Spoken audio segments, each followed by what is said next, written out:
dark here, but I figure it doesn't matter. Oh, there we go. We are live.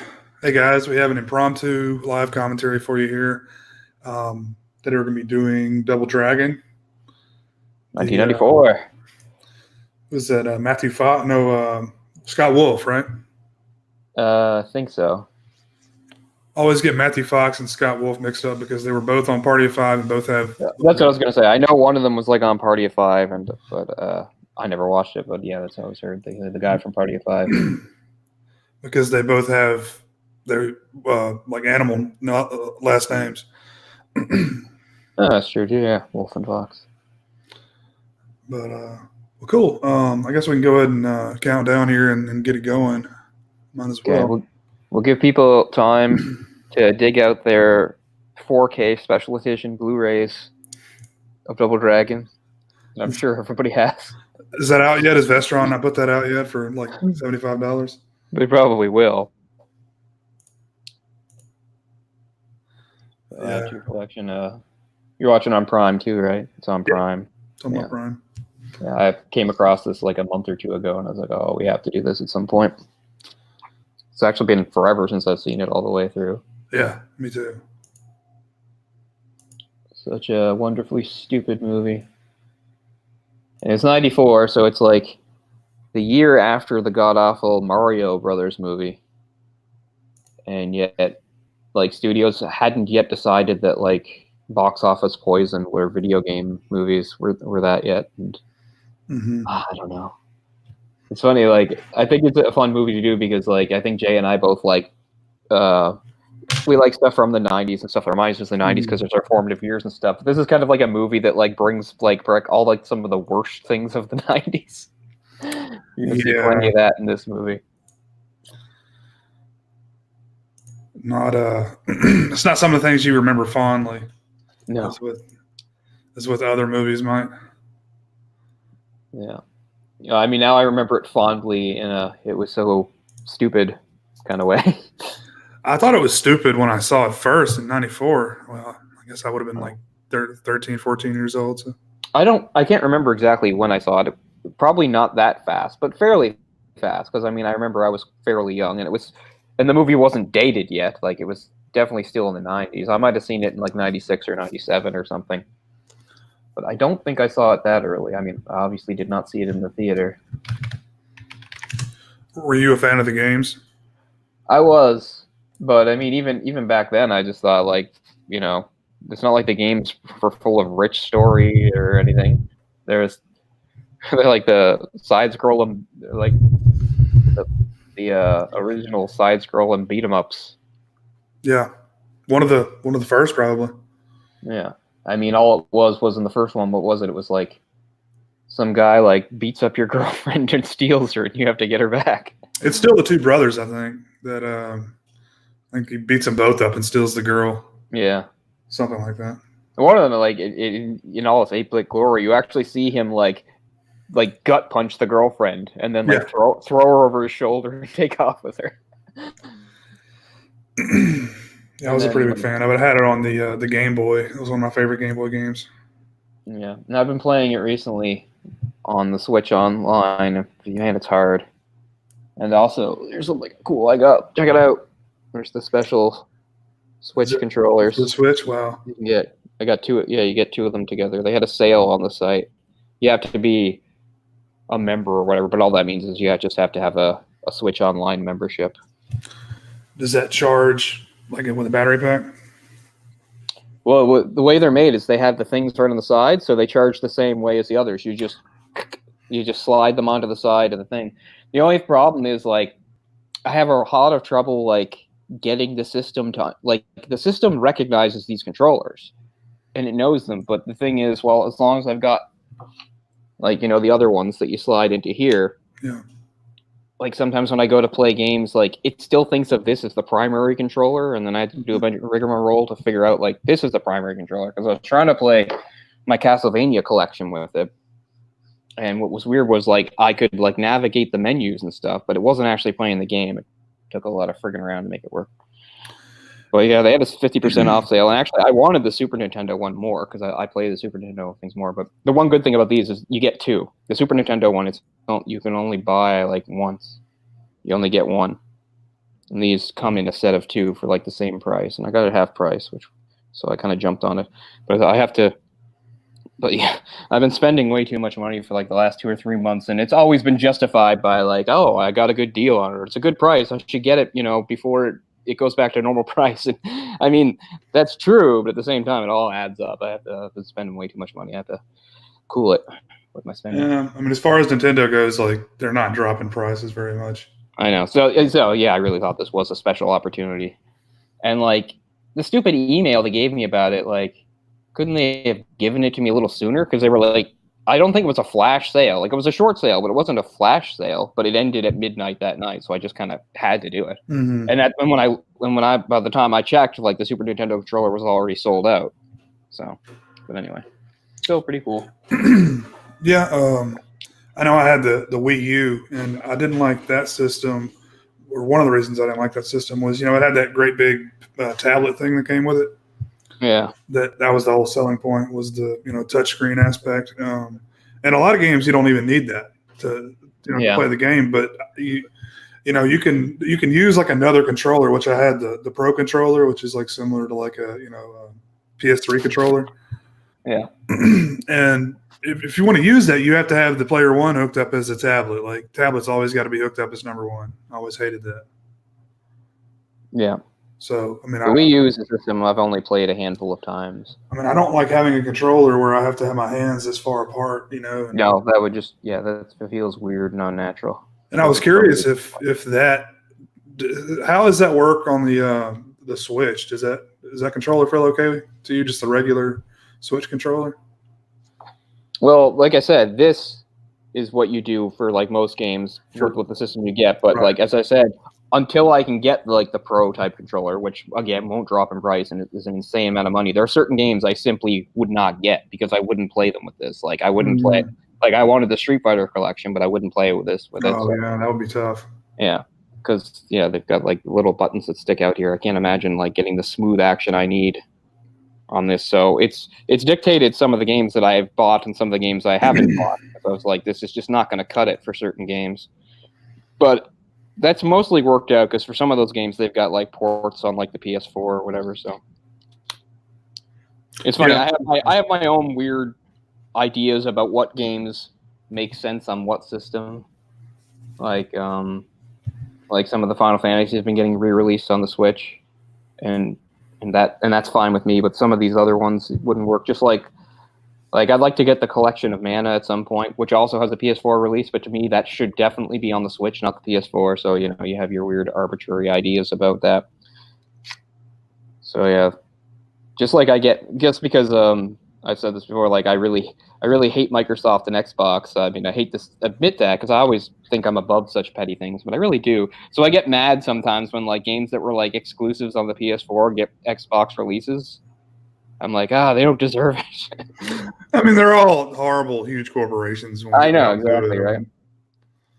Yeah, but I mean, at least I can say I don't like the hardware either. Like, I simply don't like the console. I don't like its controllers. I don't like its advertising, its look. I don't like any of that stuff. But that's not enough to make me like really dislike it, I guess. But yeah, I mean, it's just it's mostly not geared for gamers like me anyway. You feel like it doesn't appeal to you, but I mean, you may be surprised, if you ever did give some of the games a shot.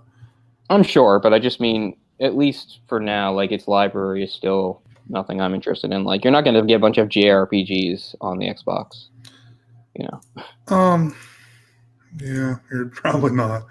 There are some games you'd be surprised are on there that are exclusive to the Xbox, but like there's a lot of independent games that are really cool that are on there. Yeah. None that have been hooks for me. I remember like when it was first launched, it was Halo, and then I don't know what it was after that, but it was Halo for a few years, and I don't think Halo's bad, but I'm not a first-person shooter person. I think it was like Halo for the first Xbox, and then like Gears of War was the launch title for the Xbox 360. Yeah. I've never played a Gears of War game, and I'm sure they're fine, but I don't really think I'm missing much. It's just not really my style of game. Third player shooter, so. Yeah. I'm sorry, third person shooter. Yeah.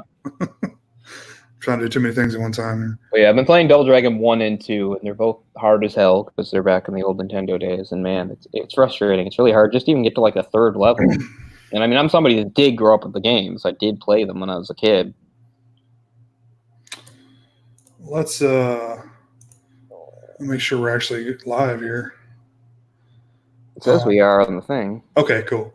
I'm seeing it anyway. So I guess we can go ahead and take us live here. I mean, take us, with the start the movie. Goddamn. Okay, here we go. I'll count down from 3, and after 1, press play. Wait, I got to get through a dumb Amazon commercial, and I probably have to work my volume down. I think that was the same commercial I had. It looks really stupid, whatever it is. Modern Love, yeah. Something with Tina Fey. Oh, no. Never mind. That's not what I had. Oh, no. Okay, now I've got the... But I'm stopping for... Is it? Okay, I'm putting subtitles on because I have to put... Okay, I'll do the same. Mine's probably still too loud. If anybody... Okay, you ready? Noise. Basically, both all zeros here. Okay, I'm a little bit ahead. I'm at something called Imperial. Okay, well, let me get there. There. I stopped it at Imperial Entertainment Scambox Present. So that's about 30 seconds in for me. I stopped it there. Good enough. Let's see. Gramercy.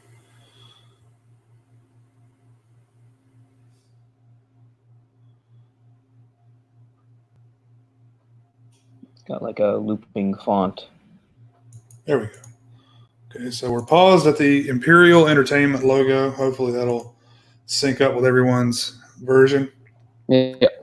And after 1, press play. So here we go. 3, 2, 1, play.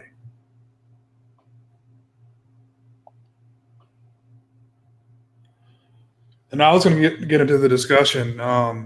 I know Ryan is a big proponent of save states. There was a whole discussion with Mike Matei from the Angry Video Game Nerd channel, and Ryan was pretty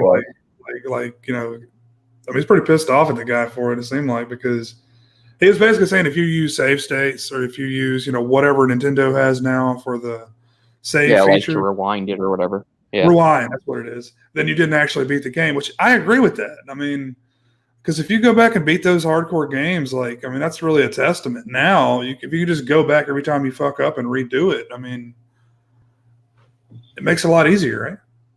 Yeah, I agree with that. I just don't think there's any point in announcing it so pompously. Sure. Like, everybody knows that. Like, he just feels the need to, No, I don't think everybody feels that way, though. People took it as a personal attack. Yeah. They're like, you're not going to tell me how I'm going to game. I've never really had this happen with Prime, but mine's running a little choppy. I mean, it's okay, but it's not quite as smooth as it should be. Hopefully it'll correct itself. So we got a flashback. It says somewhere in China, and a bunch of monks are getting attacked. Oh, wait. Really? Yeah, am I too far ahead of you? No, I thought you were behind me. Okay. Yeah, the monks are being attacked. Yeah. There's some guy that's like Shredder is showing up. Yeah. Which I'm sure is not an accident. But yeah, mine's not running smoothly, but I guess it'll be okay. You want to start it? I've never had Prime. No, I mean, it was funny because when I started, I had like some weird... That's that weird color stuff that sometimes you get on a. Remember when a screen will get like weird pixelated colors on the bottom? That's how this started for me, and then it kind of shook it off. Well, I can try stopping it just for a couple seconds and seeing if resuming it will make it go. Yeah, don't worry about it. Okay. I mean, it's still running. Well, if it doesn't improve, we can restart. Yeah. So they're looking at a statue. There's a medallion on the statue. That's where I'm at. Okay. And boom, that was a... Yeah, it's weird. So they make you think that it's like a flashback to like an ancient village. And oh, look at that! It's It's a actually lady. an attractive blonde. It looks like Christy Swanson. I don't think that's her though. Oh, here's the after the big quake in the futuristic year of 2007, Los Angeles. So, one of the many 90s movies that didn't jump nearly far enough ahead in time. And for all those people that thought that, like, what's his name, Patrick, or whatever his name was like a really menacing villain in Terminator 2, completely undone as he plays a villain here. What is it, Robert Patrick? Mm-hmm. I mean, just look at this guy. He looks like if Guy Fieri went to, like, Vanilla Ice's yard sale.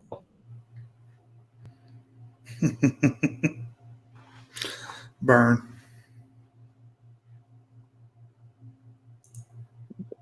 You know, right off, he's the big bad. He's going to rule New Angeles, or whatever the fuck it's called, in the futuristic year of 2007. People that's always postulated, the idea of there being a big earthquake in California that would, like, devastate Los Angeles. Well, where is it? Nobody seems that worried about it. It's like one of the most populous cities in the world. Not at all, man. I would be terrified of that shit if it was me. Oh, shit. Yeah, now it is screwing up for me. Oh, there's some good effects. Okay, I guess it'll work its way through. He's fucking with the medallion right now. He's basically turned into a piece of paper. Who wouldn't want such an amazing artifact? Ah, that's the problem. It's only missing half. And then we see immediately where the other half is. Oh, damn it. I can't believe Prime is fucking me over this way.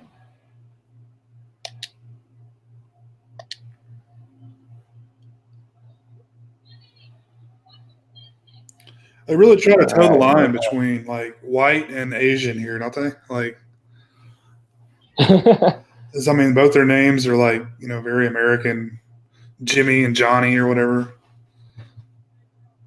Yeah. But don't they have an Asian last name? Probably. Or something. That would work both ways, yeah.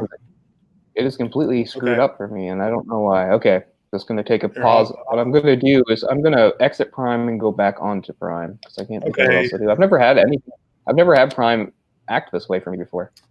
I'm paused at 5 minutes 54 seconds. Yeah. Okay. I'll just. So you can come back in at that. That's weird. Sorry, guys. It's technical difficulties. Yeah. It's confusing. I've never really had any issues with Prime before.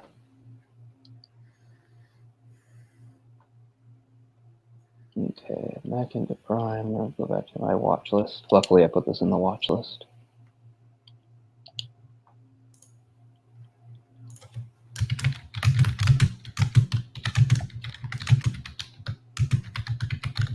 I'm just going to back it up and watch it for a few seconds to make sure it doesn't completely. Okay. To make sure.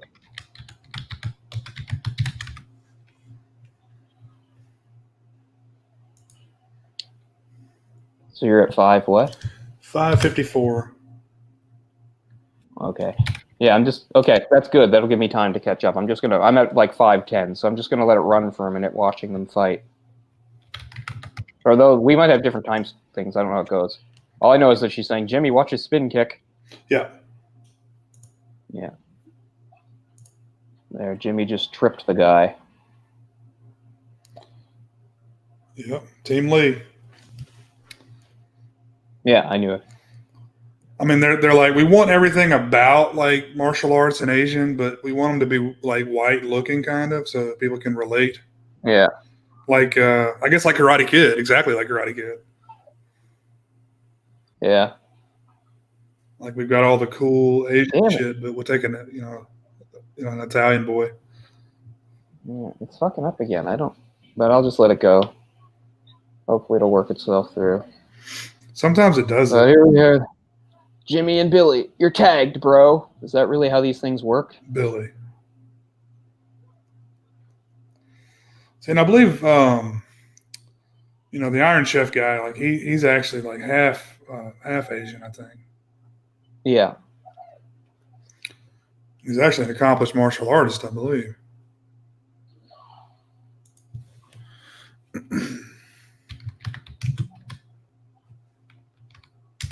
Dragon dropping? What the hell are they talking about? What do they mean, like dragon shit? I don't know what they mean. Love these arbitrary tournaments. They've got points and stuff, but we don't understand exactly how it works or anything or what the rules are. I mean, he just jumped on the guy's back and he's giving him a noogie. I'm pretty sure that gets you disqualified. In karate, like no, everything is disqualified. This is the crazy future of 2007. There's no more.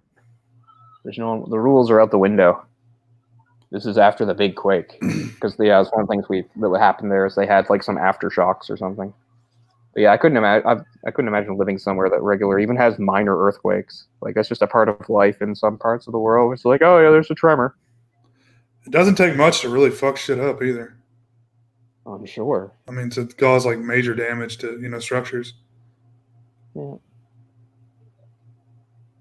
Oh, they didn't win the trophy.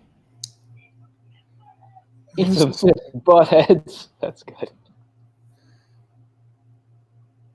Wait. That's the dude that was Mario in the fucking that show. You seen the Jack City commercial? No. There's a little person. Okay, yeah, let's pause again. Somehow I've gotten. Okay, I just caught up to it now. It's just starting now.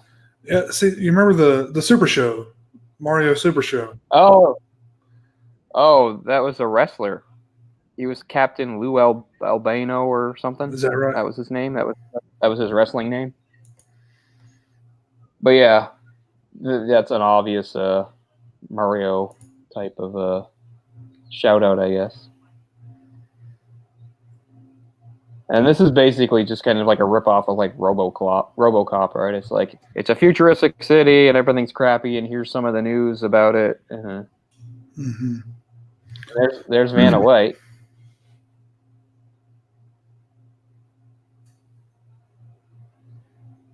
And Andy Dick as himself. Oh man, I forgot about that. So, yeah, Vanna White and Andy Dick as doing the weather. Like, what a horrible future this is.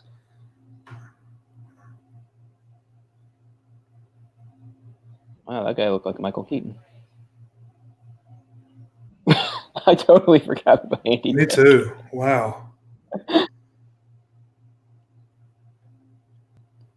12 minutes to Law curfew. Canada. What the hell's Law Canada? And why is there a weird thing over the end? That's some Hispanic thing? Canada? Canada, I don't know.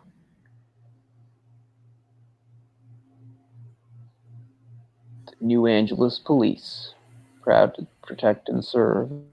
Crazy dystopia full of weird, colorful gangs. Yeah, so they're in New Tokyo City. I guess that's where all the martial arts stuff is. Of course they are.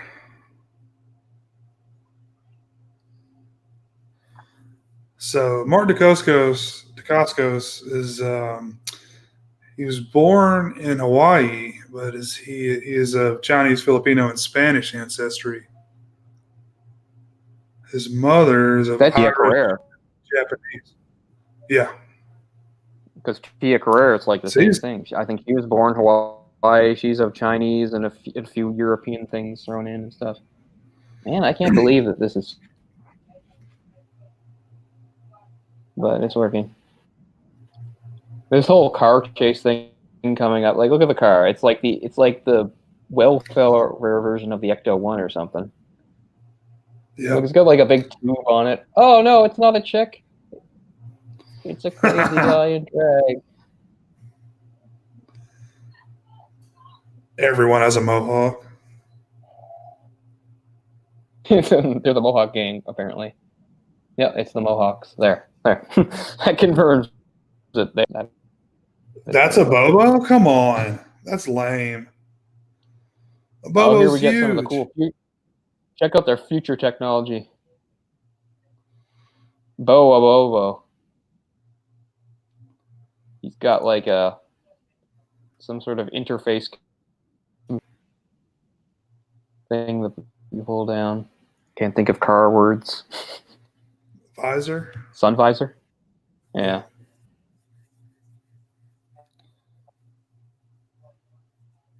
Remember how huge Abobo was in the game? Like his face looked like a potato. Oh yeah, don't worry. He's gonna get there. You forgot about that, didn't you? Oh, okay. Yeah, I must have. They're gonna turn him into like a big roided up freak. It's been a while. Like right now, he's normal. Yeah. No, eventually he's gonna look like Stay Puft Marshmallow Man. Awesome. If I can do another Ghostbusters comparison. This whole car chase is bananas. So they go off in their flaming station wagon. But they go in their monster truck because it has like a monster face. And watch, there's like a completely useless sequence here. Look. Man, and now they're throwing stuff in. Now they're ripping off Back to the Future. It's like they're putting the stuff into the, remember for the flux capacitor? Remember you had to like power it up with junk? Now they're doing the same thing. But here, watch this useless bit of technology that really does not serve any purpose.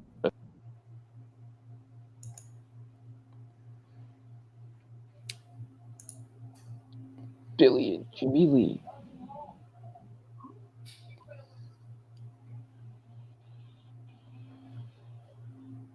But they're going to do some bizarre, like, virtual reality interface thing here for trying to show off the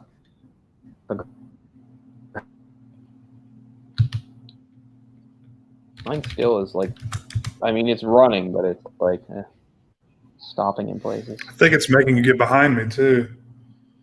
Oh, I'm sure. So I'll just pause every once in a while.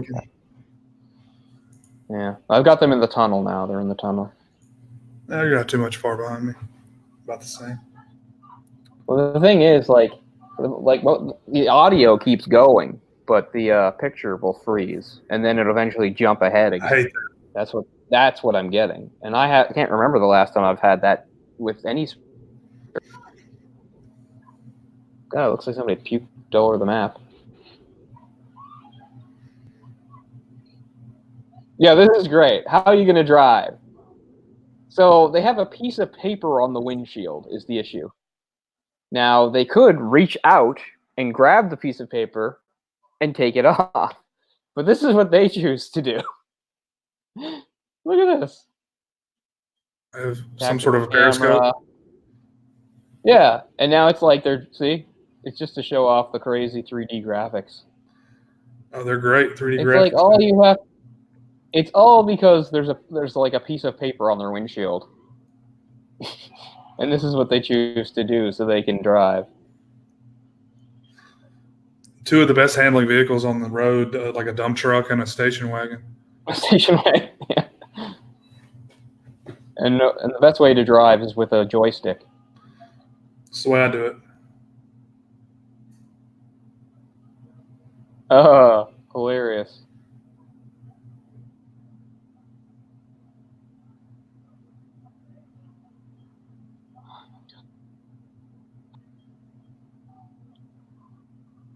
I love that 90s obnoxious, just laughing and yelling all the time.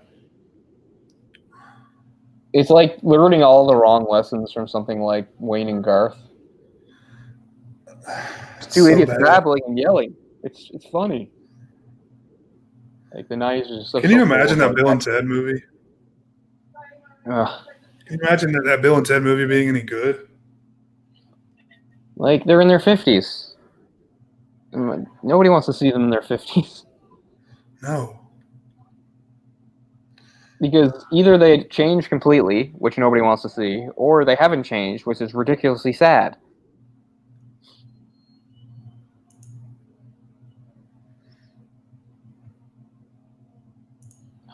Fuck, why am I getting this? I guess I'll just let it go. But yeah, once again, my picture's frozen. Super annoying. I don't know why I'm getting this. Huh, I just got that. Ugly. Oh no, your Jaguar. Your Atari Jaguar graphics couldn't save you. I assume that's what they're using for those amazing 3D graphics. Oh, thanks for that great close-up of the guy's mouth. Yeah, so I've got it where they both crashed. Yep. But it's like not running properly. I'm missing a few frames. And every once in a while it just freezes, but the audio keeps going. I don't know the problem with Prime before. Wonder if it would do this if I played anything now, or if it's just this fucking movie. Because I wasn't watching anything else on Prime today.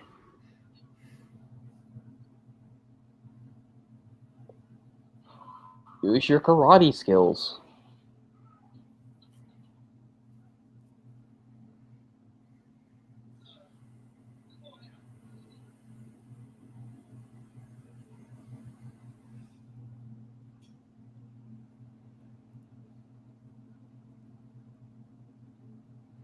They're kind of cowardly for, like, martial artists.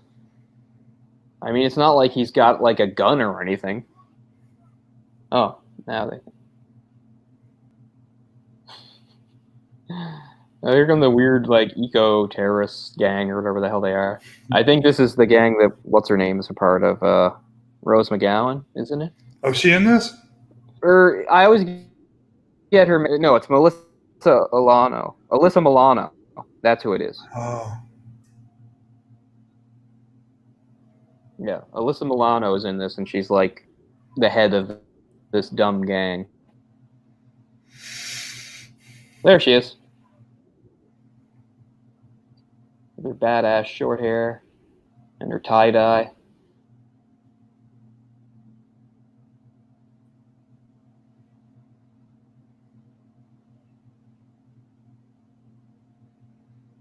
Oh, they're pretty intimidating, the tie-dye gang. They look like if Antifa was, like, dipped in a, like, paint. They look like a Honeycombs commercial in the 90s.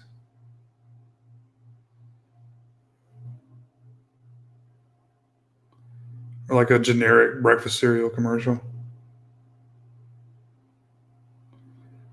Just like happy white kids in bright colors. So this must be a connection issue for me. Okay, there, I'm back, but I was screwed up there for a second, too. I'm not getting any luck tonight.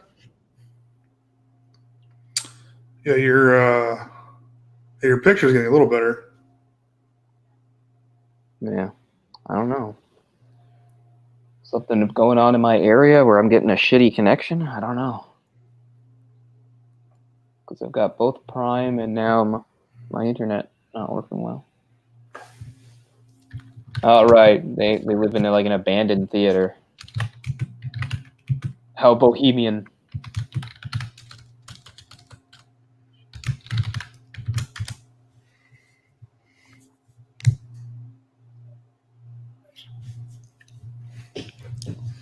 Is this their aunt or their sister? I think she's like their stepsister, maybe. Yeah, I don't think they're related. I can't remember. Doesn't really matter. She's basically like a big sister to them, but I don't think she's like their blood relative. She was saying something about their father, and she was saying your father, not our father, so. Right. But maybe she's their father's brother. I don't know. So what do you think about this? Kenny wrote. She's not that much. She's not that much older than them. Take a look at this. Kenny put a Bill and Ted synopsis on here.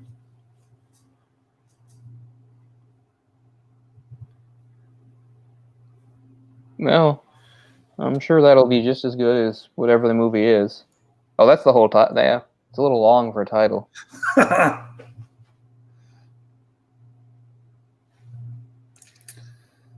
feel like these guys are about to high five and like eat pizza and say cowabunga. And, yeah. You know. As I said, they can't live in the sewers, so they live in an abandoned theater. Eat my shorts. So she actually knows that the medallion's important. So I don't know why she gives it to these two lunkheads.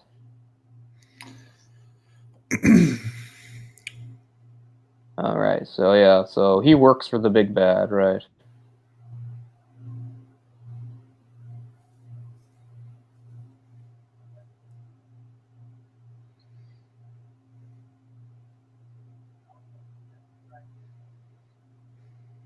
Shuko, that's his name.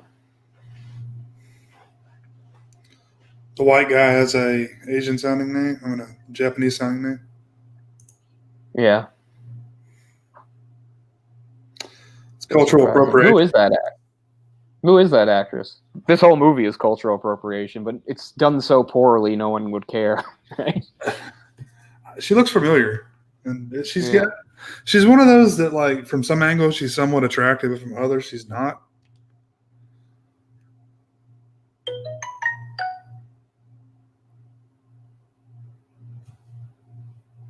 She's called Lash, and she has a whip. That's pretty good. I guess that's, again, maybe based on a character from the game. I can't. She was in the game, remember. Yeah.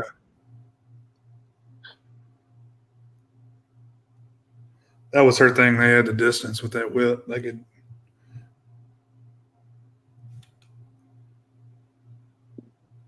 Nice coat.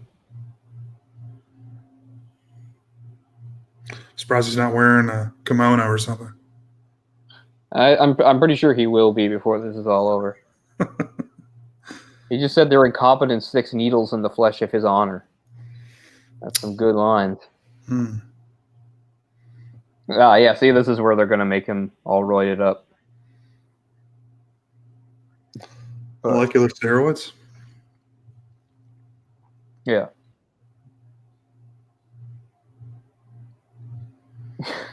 Can't even look at him.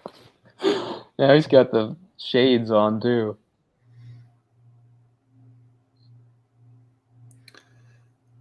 I can't quite place it, but it's almost like he's... what year did Demolition Man come out? It seems like he's trying to be Wesley Snipes from Demolition Man. Like the year before this, I think. Was it 93? Yeah, I think so.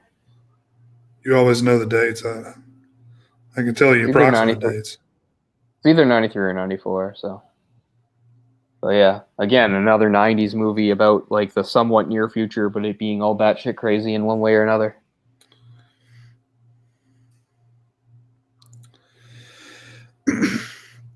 Christina as dumb Wagner. As that movie was. Oh, okay. I've heard the name.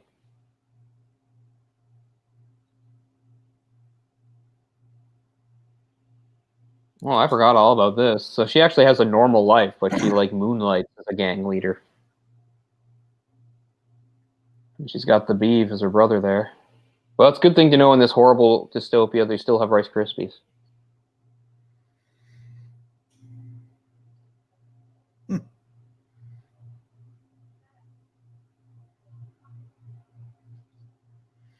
Yeah, I forgot all about that. She was like living a weird double life. I've forgotten most of his movie. But it's so worth remembering. Yeah, she's done very little. Oh, he's like a cop or something.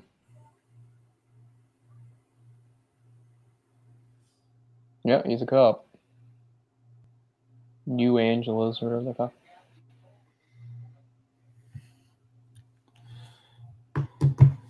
I mean, this is just 2 years after the LA riots happened. So maybe it was, people thought, oh, this is definitely the direction the city's going. Let's say a giant earthquake happens and everyone's going to riot. Yeah. Of course, there's no black people in this movie. Right. Not characters, anyway. They might be background, but that's part of also the thing. It's like the big quake happened in like 2000 or like that. Before that, there were race riots, and I don't know, all the black people left.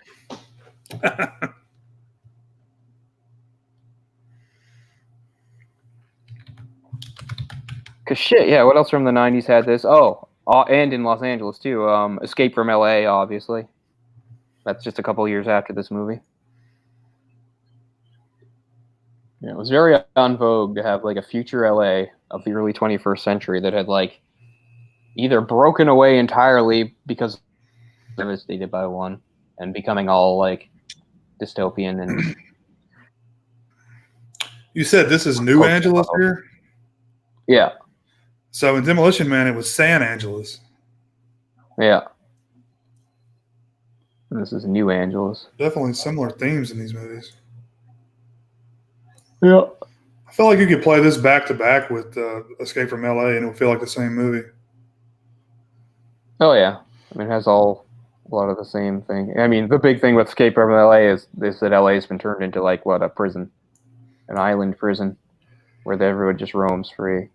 And where the difference with Demolition Man is like there's almost very few criminals. It's just become like completely controlled by a crazy government, although there is an underground thing. Whereas this is like the government is kind of weak and there's a bunch of gangs and then guys like him.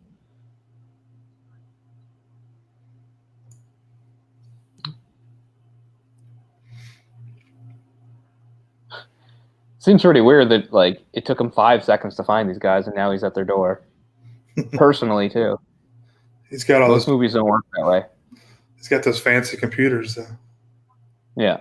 They're no match for his, I don't know. They're no match for his 28.8 modem. So, like, with that, I can be online in minutes. As long as nobody picks up the phone line.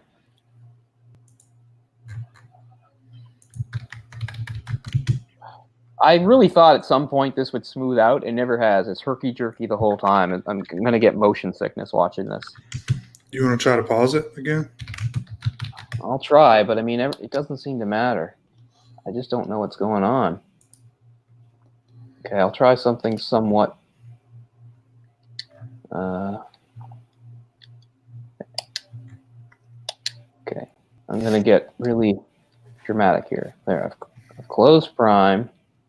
Now I'm going to take a look at my settings here and test the internet connection on here. It's like...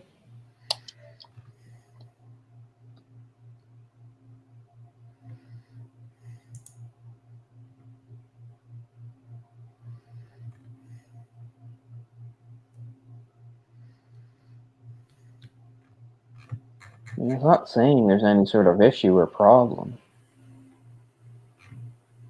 But I mean, it's definitely slow because right now it's trying to do the connection speed and download speed. I'm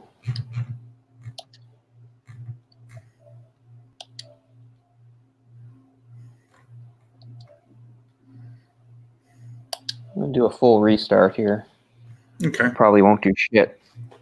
Just restarting the PlayStation.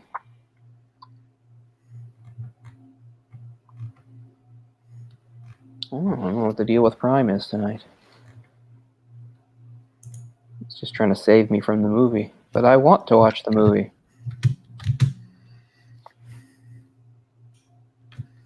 Because, yeah, any other time I've had anything like this happen, it didn't last. It would correct itself. But this has just been limping along the whole goddamn time.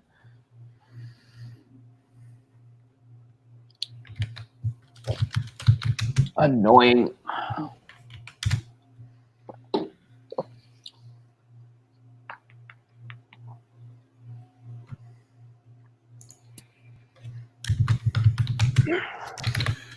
Kenny has requested a casting for the Streets of Rage movie. Oh, man. That's one that I've never, like, revisited. I literally have not played Streets of Rage since, like, the 90s. I played a lot of Final Fight, but, yeah, Streets of Rage is one I didn't really revisit. Yeah, if I had to pick a beat-em-up that was my favorite, it was Final Fight. And I even liked Bad Dudes a lot, as stupid as it is. I know what it is. I never played it. And if you want to go classic, I really like River City Ransom. Don't know if I played that one. It's great. Especially fun two-player co-op if you can do it. I used to own it. I used to own the cartridge. It wasn't really mine. It was like somebody lent it to me, and I wound up having it for like years. And I don't know if eventually I lost it or gave it back or what. Or someone stole it, or you loaned it to someone and they never gave it back. Yeah. You know, it is back in those days. You're not like I thought I was pretty conscientious and good at keeping track, but not really when there's so much stuff I can't account for. Like, what did happen to that? Or like, what did I ever do to with the box? And, stuff like that. Okay, last chance. It's probably not going to work, but at least I'll feel like I tried everything. Let's get back here. Try to resume and see what happens. I can tell it's not any better. But I'm at 28 minutes, just about. Okay. Yeah, me too. All right, here we go, guys. Okay. Back to it. Yeah. We'll go through it no matter what. It seems a little better, but it doesn't look like high def is the other thing, which is kind of the tip off. Like, it's not, how sometimes you get that second where it isn't high def and then it clears. Like, that's never happened. It looks really bad. It's weird. But at least it's running, so that's okay. We got steak sauce in the chat. Welcome, welcome. Good to have you. Oh, here's some good stunts. Swinging on ropes. I like how his two henchmen look like waiters at a Chinese restaurant. Like, they're dressed like waiters. They probably are. I mean,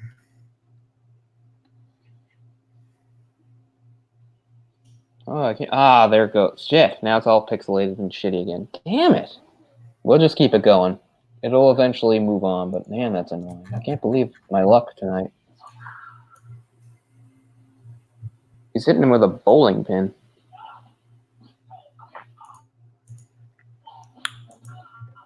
I guess maybe this is some sort of poor imitation of a Jackie Chan fight. Use use the environment. Very poor. Yeah, it's not quite up to snuff. So you can tell Dacascos actually has, some martial arts experience, but these filmmakers have no fucking idea what they're doing as far as filming that type of scene. No.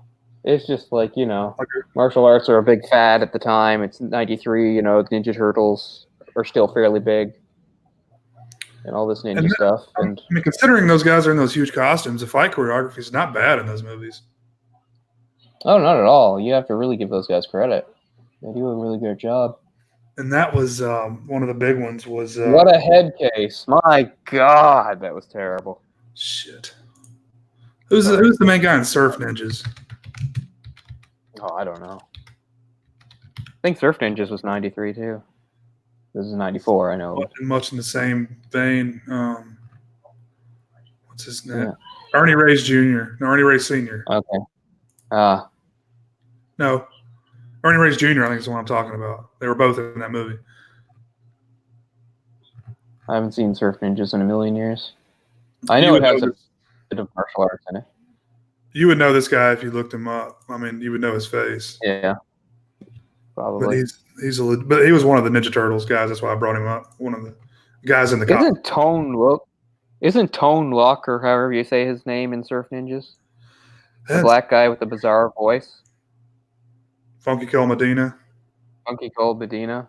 Yeah, and so is such a weird song. So is Rob Schneider with blonde hair, or red hair, or something.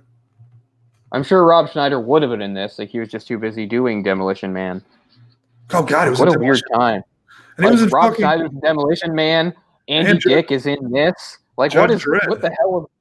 Yeah, he was in. Yeah, I know he's in two. My theory is Stallone must have liked him to drag him into Judge Dredd. That funny little guy from SNL. There we go. Now we have the Abobo. Well, it's not incorrect. Yeah, I guess they just went for a literal translation. Man, those lats. He's been lifting, huh? Okay, it's finally looking better. I think maybe, fingers crossed. It finally looks high def and is moving smoothly. So here we go. Fingers crossed it stays. That plaid shirt is exactly like what I wore for 4 years in the 90s. Yep. Just jeans and a t-shirt and that exact plaid shirt exactly as he's wearing it. Except mine was kind of oversized because from the years 94 through almost maybe as late as 99, I wore clothes that were too big for me on purpose for some reason. Not pants falling down, but shirts. I always wore shirts that hung way down and stuff. It didn't always look as bad as it sounds because I did a lot of layering as a smaller kid as I want to do. Sure. Like I hardly ever just, even if I was wearing a t-shirt, I often wore a t-shirt over another t-shirt, even on like a warm day.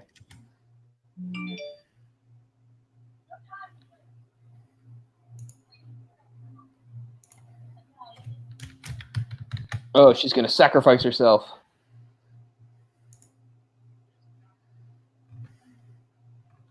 He's like, don't worry about me. I'm Asian and therefore mystical. And way better at martial arts than you. Yeah, it's like one of those things where, like, you know, like where stereotypes are, what's positive, isn't it? It's like, you know, they're good at math. That's not racist. I'm saying a good thing. It's a compliment. You're good at math. Slant eyes. No.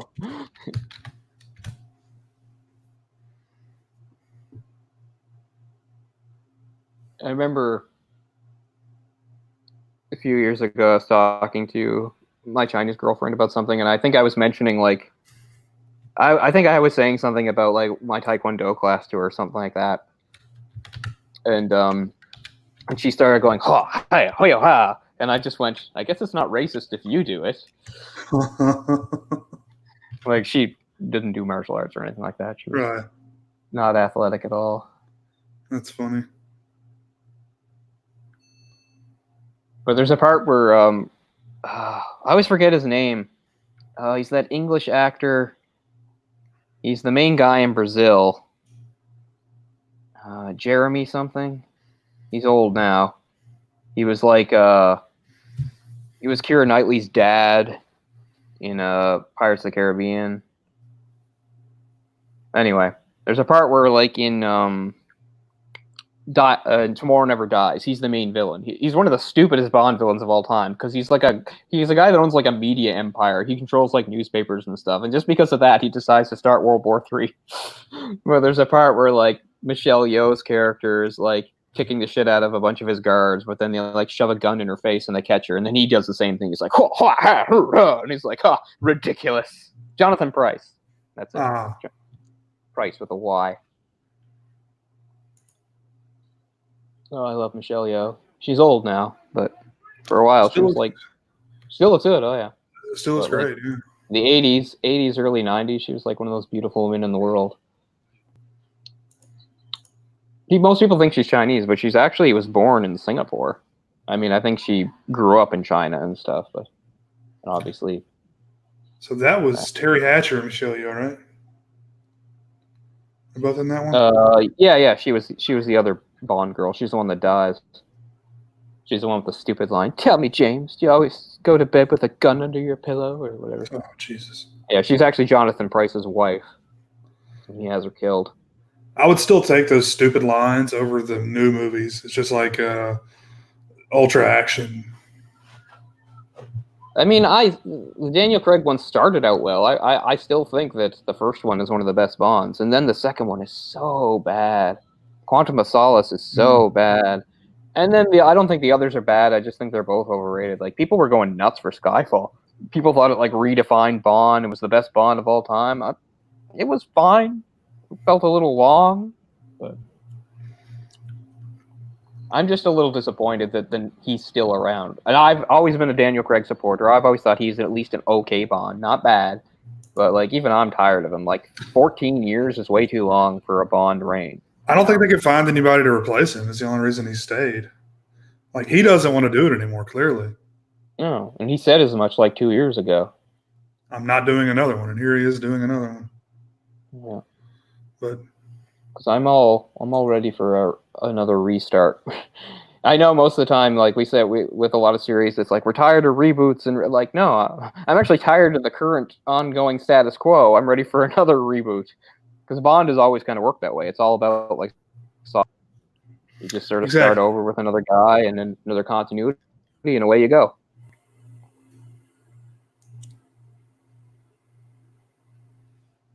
All right, so now they're on the run. They got away, but he blew up their house somehow. I missed it, but yeah. So now they're on the run. I don't even remember what happened to the girl. Did she die? I think they kidnapped her. Oh, okay. Oh, there's some technology. It really was the thing in the 90s. Everybody thought virtual reality is just around the corner. We're so close. It's going to be in every home. Like, now virtual reality is finally kind of decent, but it's still so expensive nobody has it. Like, I know that the PlayStation VR is pretty good, but I'm never going to be able to. No, I don't want to see that. I would hate that. That would be awful.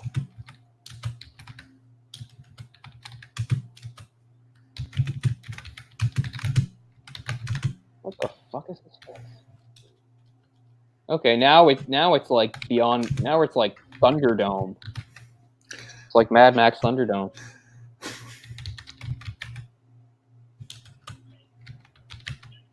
But with some 90s flair to it.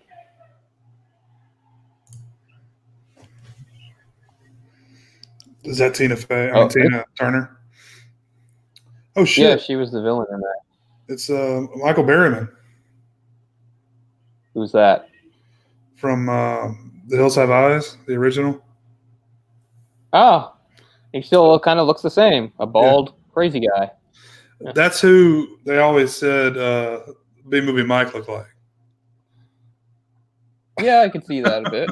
I mean, once you have like a bald white guy of a certain age, I guess it all works out. I think it was meant to be kind of a slight. Yeah. Yeah, it's not exactly a handsome character, is he? See, I don't remember the other ones. That was early on in the Sausage Factory when they said that. Like all of us, they had one for all of us. It looks like a few years later, like Kevin Costner, was like, "Oh yeah, we'll use this set for Waterworld." Yeah. I mean, that was a super expensive movie, but it had a really bad look to it for something that cost so much. Really cheap set look, yeah. Even though it wasn't all shot on set. No, I mean, it was the most expensive movie ever made at the time, and yet so much of it looked cheap. And I get sort of why, because they were supposed to be, it's like post-apocalyptic world, everybody looks terrible and bad, but I just mean there's still a better way of doing that. But.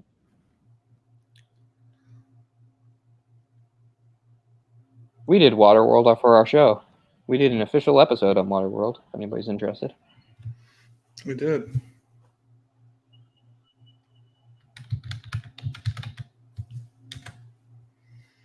There's quite a few apologists for that movie, and I've never understood why.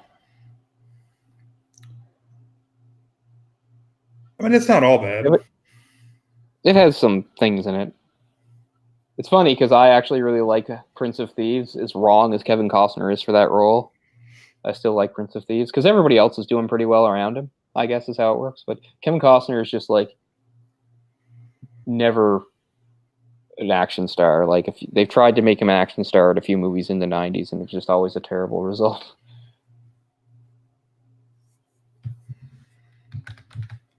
Oh. A boo boo bo bo bo bo bo is still alive. Oh, the tie-dye gang found him. They're awfully kind. You think they would be running away in fear, but they're like, "We'll help you, strange roided freak." It looks like he eats children.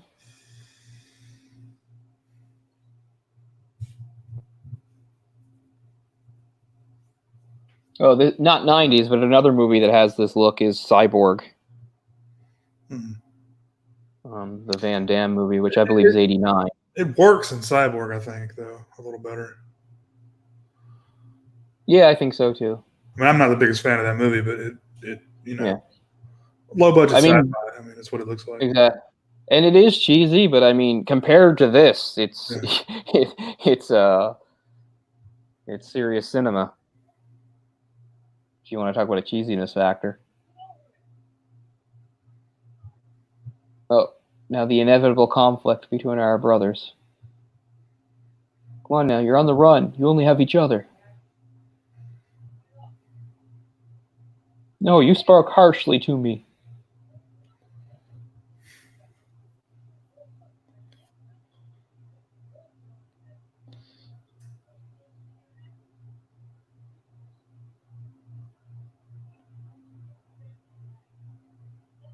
Yeah, she was the only family we had, but yeah, technically I don't think she was related to them.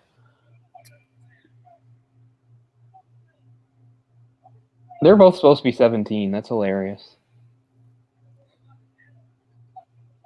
I mean, they've both got to be at least 10 years older than that. Oh, I would guess more than that.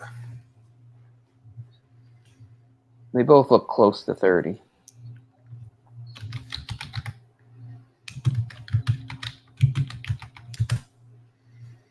Let's find out.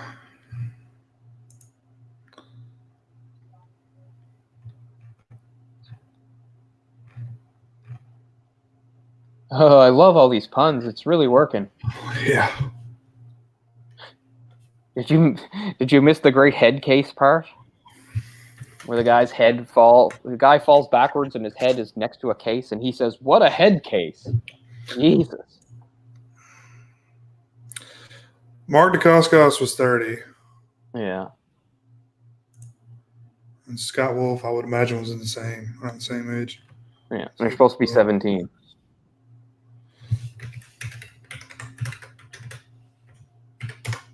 Oh, he was 26. Okay, that's not too bad. I don't know. Like I said, I mean, I could live with them not actually being teenagers, but I mean, at least be 20, 21 or something, you know? I mean, Jesus. Or don't make the characters teenagers. Yeah, I know. What's really lost if they're a few years older? Who cares if they're 25, you know? Yeah, this is the part that reminds me most of Cyborg, this area. There's a scene in Cyborg that looks a lot like this, where it's like kind of like a junkyard or something. And there's a gang.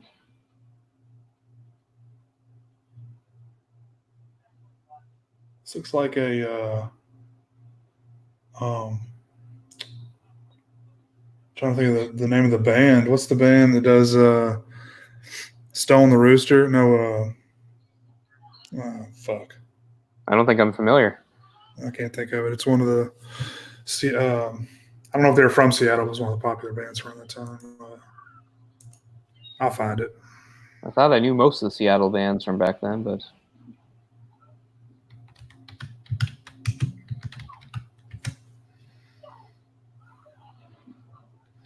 that guy wearing a beanie? Wow.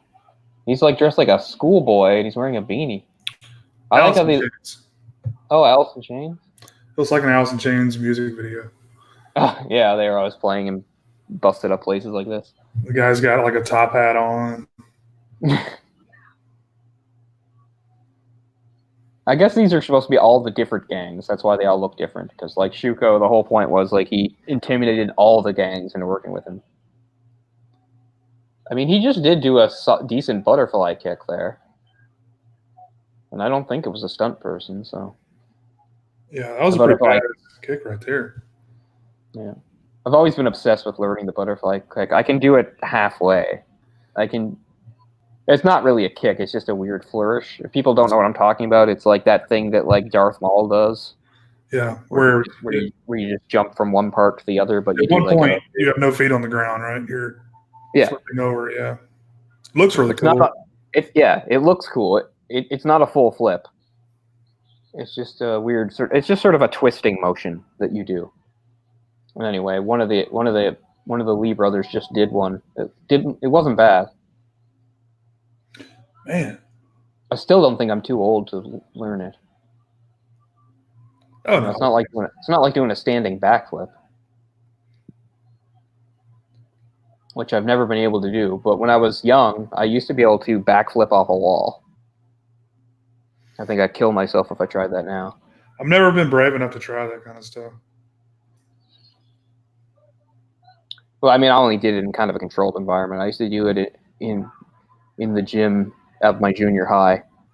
If you put one of the mats up against the wall, then I'd just sort of take a running start at the wall and just kick off it and flip back.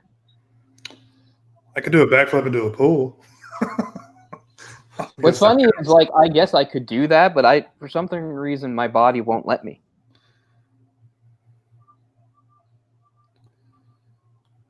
No, there's just magically like this really cool motorcycle in this. Just like anytime you see, like, even if sometimes you'll see, like, I mean, everybody knows a back kick, but a jumping back kick, like, it's okay if you're just like a stationary jumping back kick, But sometimes, you'll see a jumping back kick where the guy like runs and like launches himself into a jumping back kick. That is so hard to learn because it goes against everything in your body to turn yourself backwards in midair. Like if you do, like you can jump and you can spin really fast. Any person can jump and spin, I think, but you're not spinning that. You're not spinning. You're just turning backwards to kick. And like I can't tell you how many times my body has just frozen midair and I've crashed to the ground because my body just does not. It just goes against your body to leap and turn completely backwards. You're going against natural instincts. Yeah. Yeah, exactly. And your body just locks up and stops you. And I didn't have any place like great place to practice it. So.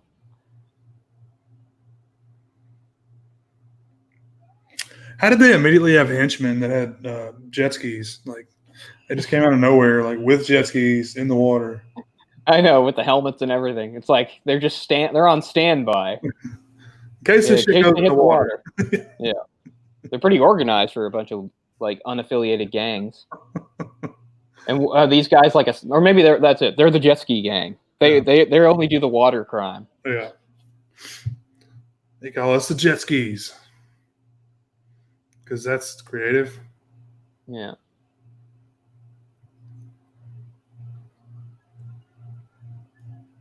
Yeah, see, that's the thing. That's the joke. It's like Sunset and Vine. It's all flooded now. The Hollywood River tours. Because the Hollywood section has been flooded. Because they show a part earlier where it's like Sunset Boulevard, and it's just a dead end leading to water. Look like commentary, I guess. I don't know. They've got jet skis that have missile launchers. Yep, it's a flammable river. What's that river? Isn't it the Ohio River?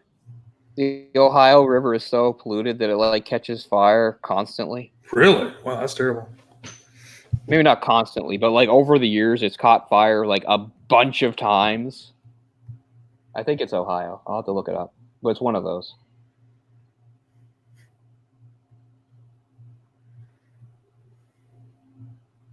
Oh, here we get some more cool futuristic tech that's in no way going to work, just like last time.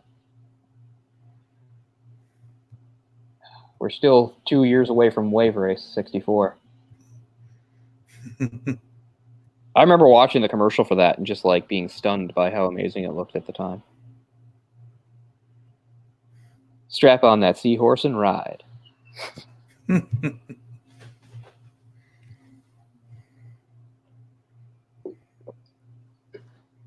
But actually, that was one of my favorite. Not Jet Wave Race, but when in the early days of my PlayStation 1, one of my favorite games was Jet Moto. Did you ever play those? Mm-hmm. I played all three of them. I own the second one, but I loved those. Those were a lot of fun. I definitely played the first two. I don't know if about the third one. Yeah. One of the levels in the second one has like almost the exact same music as the action music in The Rock. It sounds almost exactly the same. But at least my movie's running smoothly now. That's so cool. maybe that restart fixed things. Channel 69. That's definitely the channel Andy Dick's on, right? Get it. That would have to be Andy Dick's channel. All right, thanks. Coming up next in the weather. Yeah. What are you calling Faye? I have a son.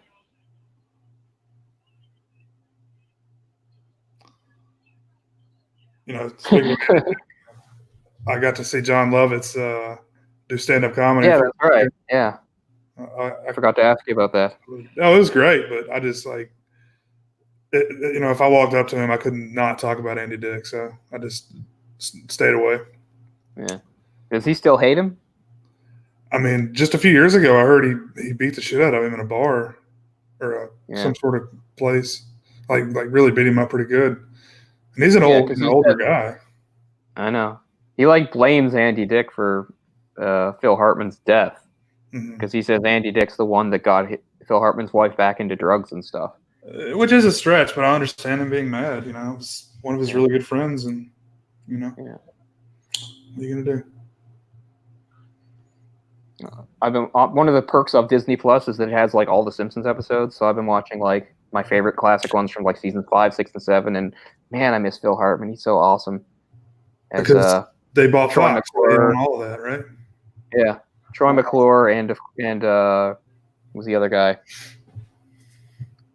Lionel Hutz, the lawyer. Oh. I mean, give credit to the Simpsons. Like once he died, like they never got anybody else to voice those characters. They just retired them, which is the right thing to do. Did he not do Duffman too, or was that just somebody else? Somebody else. Okay, it kind of sounds like it. But now, a little bit. like, and they literally killed off Krabappel when the one that voiced Krabappel died. So they killed her. She was a great character. The last I saw, she was like in a relationship with Ned too. Steak Sauce is Hank Azaria, okay. Who did like so many voices. He does Homer on that show. Yeah. There's there's about 3 people that do like 90% of the voices, and there's a few. That's what was interesting about Krabappel was that Marcia Wallace or something like that. Anyway, somebody like that. That was like the only character she did, just like the one that does Lisa. That's the only character she does. I don't think she's a voice actress necessarily. That they just like that voice. You know, she's not like like Hank Azaria that can do lots of different sounding voices. Yeah. Hank Azaria and about 2 other people, they do a ton of voices. Look at this ridiculous place. See, this is where I talk about like all the worst aspects of the 90s. It's like this fucking place. Why are they giving him? Because remember, this was sort of what was seen as like cool for kids. It's like weird, big, open environments with like arcade machines and slides. I think of like the Foot Clan layer. Yeah, exactly. This was always like what it was. Like if it was like something that was supposed to be cool and hip and appealing to kids, it was always this is fucking stupid though. Like the Foot Clan layer was appealing to me at the time. Yeah. I was like, cigarettes and they're skateboarding and video games. Yeah. That's cool. Well, these guys are a really weird gang because they're a gang, but they're also like goodies, and I think they're like environmentalists and stuff or something. I think they're like hippies because she keeps feeding them spinach. Yeah, they're like weird, like they're like a gang, but they're like an environmentally friendly, like hippie type gang, and that's why they're all tie-dye. I mean, she looks so old even there, and she's young. Like she looked old even when she was young. She's probably 25 there at least. I know, but she looks way older. She got like bags and stuff around her eyes. The short hair isn't helping her look. I'm not saying she never looked attractive. In fact, there's a great shot of her ass coming up. I'll stay tuned. I mean, considering her non-sexy attire. Which, I mean, I guess fine. Give them credit. They didn't turn her into a sex object, per se. She's wearing functional gang clothing. Doesn't she have garters on? Some sort of garter design on her stockings or whatever? She's younger than I thought she was. So she would have only been early 20s. Wow. Yeah. So, I mean, she was bright young back then, but even then she looked old.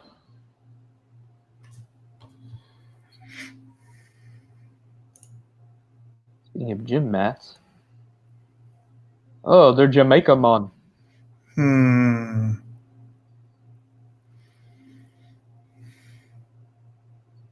Oh, right. That's what they're called. They're called Power Corp.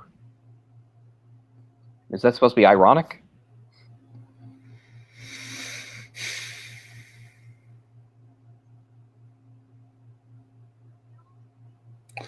Why does she hate these guys so much?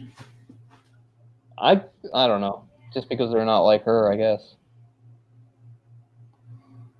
Yeah, she's got something going on with her pants there. Yeah, you're right. It's like she's got shorts, but she has something attached to them. Ah, there, she said it. He looks like the Stay Puft Marshmallow Man. What the hell is that big thing in the corner? Like, so much of this is not explained. I mean, yeah, this looks like the place that the Foot Clan hangout was with, if the Fresh Prince of Bel-Air took over. This looks like a Spencer's or a Hot Topic or something. Because it's like the opening of Fresh Prince of Bel-Air, where he's spinning around in the throne and wearing his weird bright colored shirt. Parents just don't understand. Yeah, in West Philadelphia, born and raised. I'm crazy, Mom. I like candy bars and talking to girls. Doing homework is whack. Yeah. Will Smith in his nice clean rap. Aha, what? What? I said what? What? So he's whack is what he is. I've never liked that shit at all.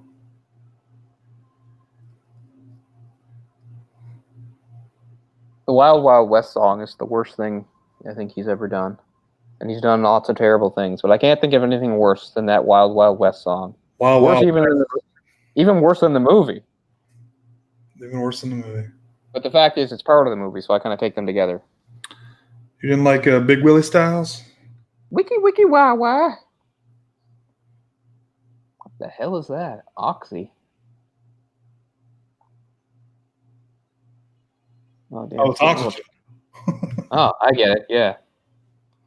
Because of pollution. Hug the oxy, bro. And here's the big corporate headquarters. Evil. I love jumping fountains. Mm-hmm. That's one of my best memories as a kid. Was jumping fountains at the end of my day at Epcot Center. Mm-hmm. So perfect. Spent the whole day at Epcot Center, all doing all the stuff, and then we were back in the courtyard or whatever, sort of like the entrance part. And in the middle, they had fountains that had bright colored lights in the wall. And I was running around with like a bunch of other kids, like chasing the water while we were waiting for the tram to come, because the tram comes and then takes you to where the parking lot is. That was such a perfect day. 30 goddamn years ago. Oh, here we go. Here's the shot. We were like, yeah, I'm going first. Oh, I'm going first. Get that ass.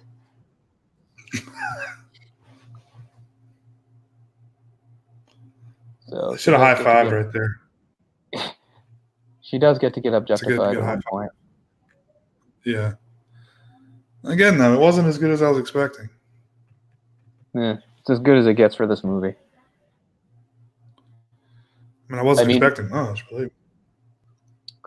Well, we got Vanna White, who was probably the most attractive woman in the movie, but she was dressed all up in casual business attire. Yeah. When people talk about the hottest women of the 80s, for me, it's Vanna right at the top. Nothing equals Vanna. Unless you wanted to count somebody like Michelle Yeoh. But that's more like Chinese 80s. It's not like we knew who she was in the 80s. Right.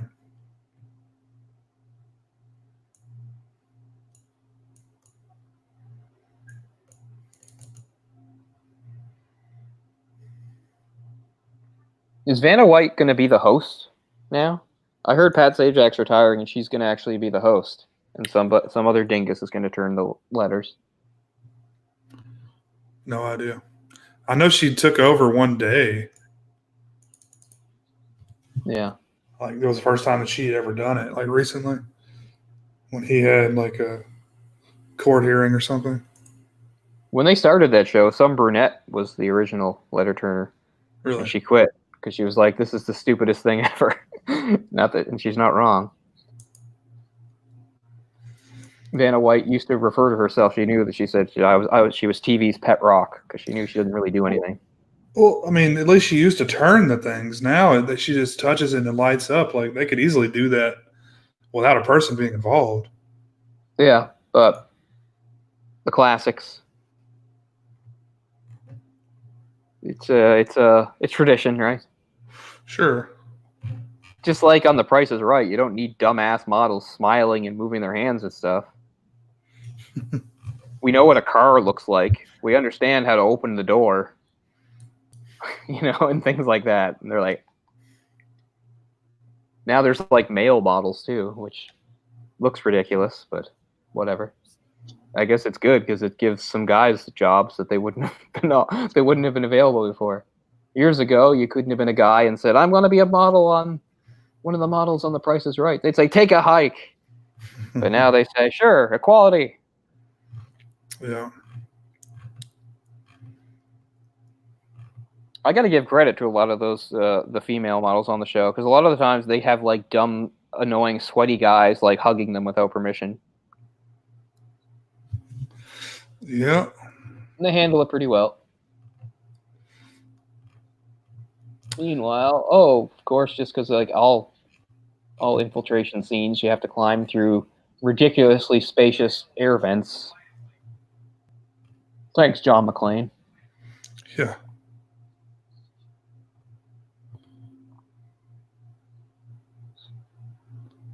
Lash nose. Oh, that's an unfortunate nose the cop has. It looks like it was like blown up and put back together using different noses. Subtle.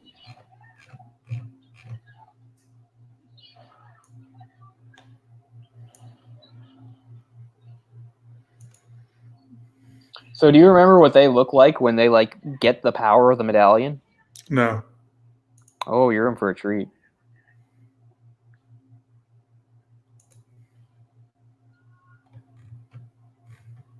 It's how little power the cop has, I guess, that he's like, my minion can impale in front of the chief of police or whatever he is.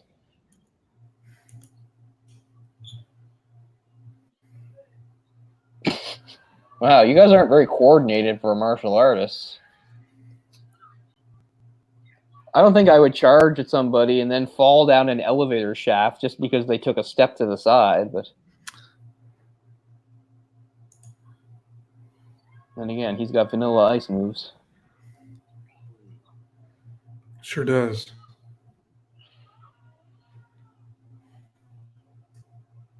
They fell down the whole shaft. Good job, heroes. How did they land on her? She fell after them. Oh, now he's going to use his weird... I don't even know what I'd say. It's like he turns into a silhouette or something. Oh, yeah. Looks like a morgue. I didn't know in morgues you covered the corpses in tinfoil. Oh, that looked bad.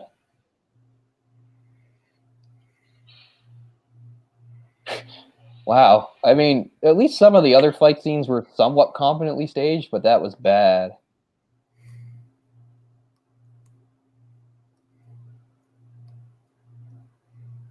Looks like a morgue. Hey, let's poke the corpses in the face.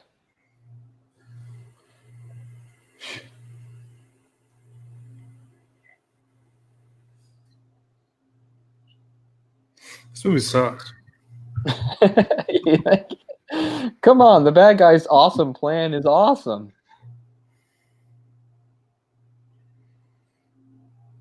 Actually, I can't even remember what this is. It's just like weird experiments he's doing. Oh, speaking of The Hills Have Eyes, here's like The Hills Have Eyes NBA edition. He's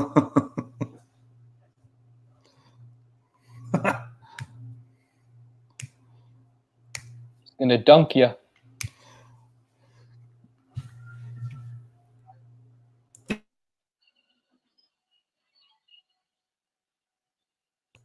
Oh, she's one of those femme fatales. She totally gets off on violence. Oh, yeah. No surprise there. Yeah.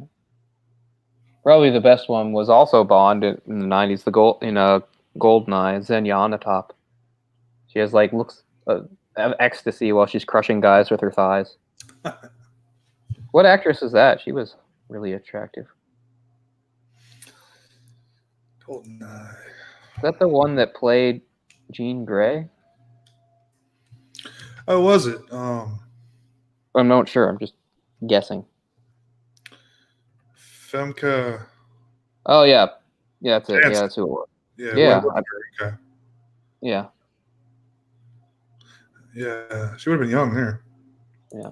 Goldeneye's awesome. It's one of the best Bonds. Yeah, I like the Pierce Brosnan years. He's my favorite Bond. He isn't always in the best movies, but in fact, he's in what I consider the worst Bond, Die Another Day. I hate that movie so much. I saw that in theaters, and I wanted to like burn the place down. I hated it so much. And it tricks you into thinking it's good because like that opening scene in like North Korea is actually pretty good, and then it just turns into an awful train wreck afterwards.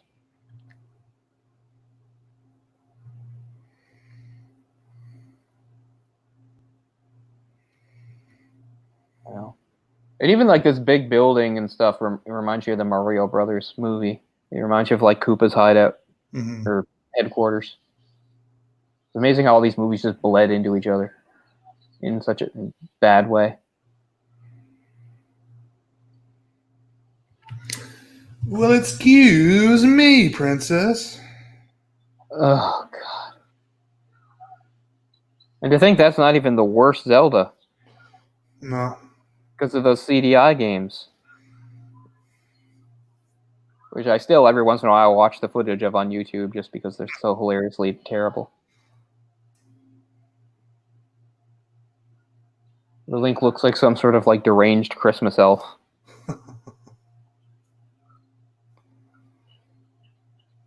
I've often talked about how I have like a fascination with a lot of those failed systems and stuff. Yeah. The holy grail's got to be the Philips CDI. Yeah. Because at least all those other systems, you could say, at least had a couple games that were pretty good. Like, there was nothing good on that. Yeah, I remember that. That was pretty popular, at least around here at one time. See that? Yeah. See, no, not at all here. Like these things, I had I only knew about them because I read like EGM and stuff. Like I said, even some of the better, well-known things like the 3DO, like I've never saw that in like at a store ever. Yeah, I remember seeing both in the store.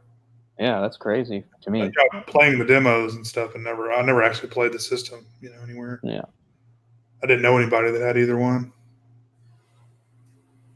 Well, it was all Nintendo or Sega, pretty much. Yeah, pretty much. But yeah, I was reading magazines, and I was like Atari Jaguar. Now my brother did those, yeah. And I used to believe for a few years I labored under the false impression that 3DO was well, you know how like Sony did PlayStation was Panasonic. But it wasn't. It's just because the 3DO, unlike other consoles, there were several different versions and they just lent it out to different companies. So there was a Panasonic version of the 3DO. But for a long time, I thought it was like Sony PlayStation. I thought Panasonic were the people that made like the games and stuff. It's like they just licensed the system out to certain right. So that's why there's like at least 3 different versions of the 3DO, even though they all basically do the same thing, but they all look a little different. And Gold Star was one. Ah, yeah. That's the most blocky one. Gold Star, they made like VCRs and stuff. I remember that. And that's basically what their version of the 3DO looked like. It looked like a VCR. I think we had a Gold Star, actually, that lasted quite a while. I just remember because I had never heard of that brand name on anything else. Dramatic chord. So what was the Philips one? 3DO? That was CDI. That was CDI. CDI, okay. And so, yeah, I always said the Philips CDI, but I don't know. Like, did Philips, were they ones behind it? That had to do with what eventually, that ties into the whole legacy of the PlayStation, because the whole thing was as early as like the late 80s, Nintendo and Sony were talking about doing something together. And then by the early 90s, they even had a prototype for it, and then Nintendo pulled out. It was Nintendo that pulled out.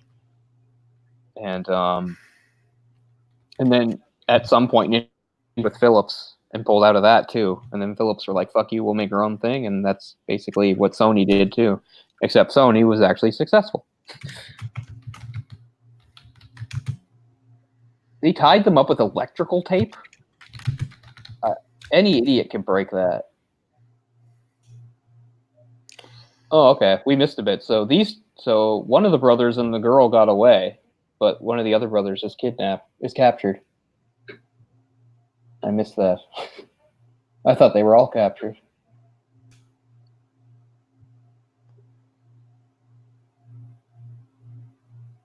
How dumb are you? It doesn't work because it's half of something. It's a half. And they're like, oh, we can't figure out how to make it work. Maybe because it's half and you need the other half? My God. Why is she dressed like this? I mean, she's the future. Things she's are crazy. A mom, for God's sakes. Yeah, but she looks normal when she dresses like the mom. Who's the mom? Alyssa Milano. She's not a mom. Isn't she the one that has the double life as the mom? Yeah, as the daughter. She has a double life as the daughter. She puts the wig on. That was her brother. Okay. And the police chief is her father, not her husband. I thought it was her husband. Okay. No, she's the daughter. That was why the brother was like, I'm gonna rat you out. Blah blah blah. She dresses this way because she wants to be a crazy future punk. I have to say, I mean, that is something I guess I would look forward to if society crumbled. It's just like dressing like completely crazy and no one questioning it. I guess you can't do that now, though. I mean, you can, but I don't know. I guess I don't have the guts.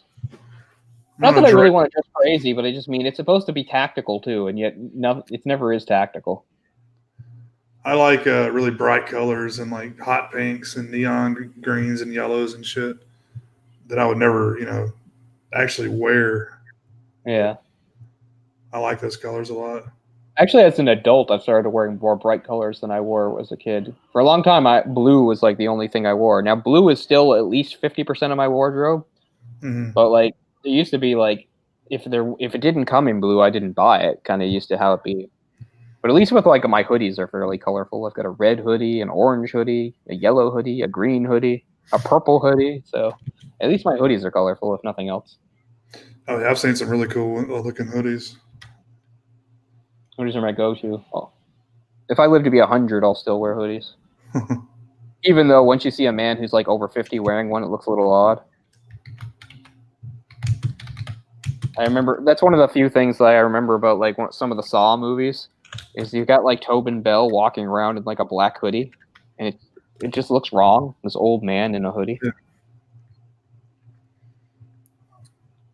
So I've had, of course, the subtitles on for this the whole time, and every time there's a fight scene and punches are being thrown, the thing in parenthesis I always get as the sound effect is whacking. That's what I just got to. Yeah. Everybody's whacking everybody. Whack, whack, whack. It's whacking day. Simpsons reference. This guy is so huge. He looks like he would have trouble moving. Yeah, I know. Why would I be afraid of him? There's no way he can throw a kick with legs like that. Or, I mean... obviously he's not real, but there are, bodybuilders that are really pumped up and crazy, and they really can't move to a certain extent. His range of motion is like a foot away from his body, Like, I guess if you walk up to him and he crushes you, that'd be the... Yeah. His, like, cobra lat neck thing going on. Because anytime, like, if you've watched, like, MMA and there's, like, a guy that looks like that, he always, like, gets his ass kicked by the smaller, faster guy. Oh, that's why you'll see a lot of the MMA guys that actually do get really bulked up, and they're like, man, I got to lose this weight, because you do lose range of motion. I mean, that's why you don't really see too many guys that are just huge. There are a few. Most of them are Brazilian. Turned evil. He somehow turned him evil. He's controlling him. By the way, he said he also said the line that was like in every 90s movie, especially geared towards kids, which is "Let's kick some butt." It's in everyone. They've said butt a lot in this movie. Yeah. I like butthead. Butthead. Watch your butt. Let's kick some butt. Oh, and that's another sign if somebody turned evil. The back. Good guys never hit that way. Only bad guys do the back fist across the face. Because it's not efficient. Yeah. Right? I mean... Well, if you're standing there not expecting to get a hit, I guess it is. I mean, it's not the best use of force. I mean, you could come with a front, a lot more force than you could from the back. Is what I'm saying. Oh, on the Lost Boys in fucking Hook. That's the same thing. See, it's always this thing of like a bunch of kids and they're in a big weird open spot, and look, there's arcade machines and they can dress fun, skateboard. Like that's the '90s in a nutshell. It's like the Lost Boys in Hook, this thing. What was the other one? The Foot Clan hideout, all that stuff. I'm sure there's more we're missing too. I'm sure I often would think like I want to go to a place like that. Oh, don't take out the arcade machines. They're classics. One of those was Double Dragon, too. Wow.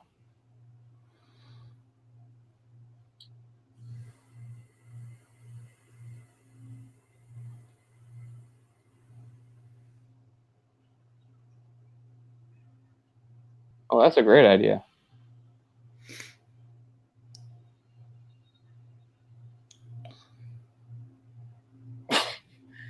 Why did throwing it away activate its power? Okay, that's they just took his backflip and just threw it in reverse. That's so stupid.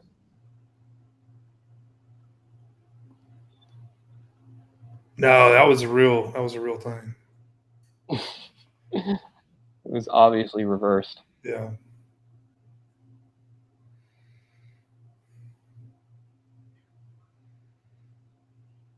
Power of the body? What the hell are you talking about? Like, they're just making up arbitrary rules now. Power of the body, now I can get kicked through a wall and it doesn't hurt me because of mystical. Oh, power of the fist.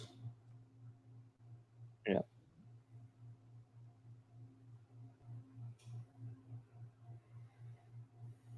That's right. I'll drop this weird punching bag on myself.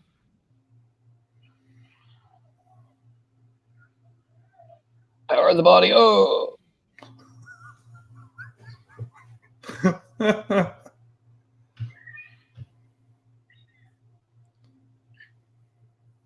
She can come down and be useful, even though she's done not one useful thing in the entire movie.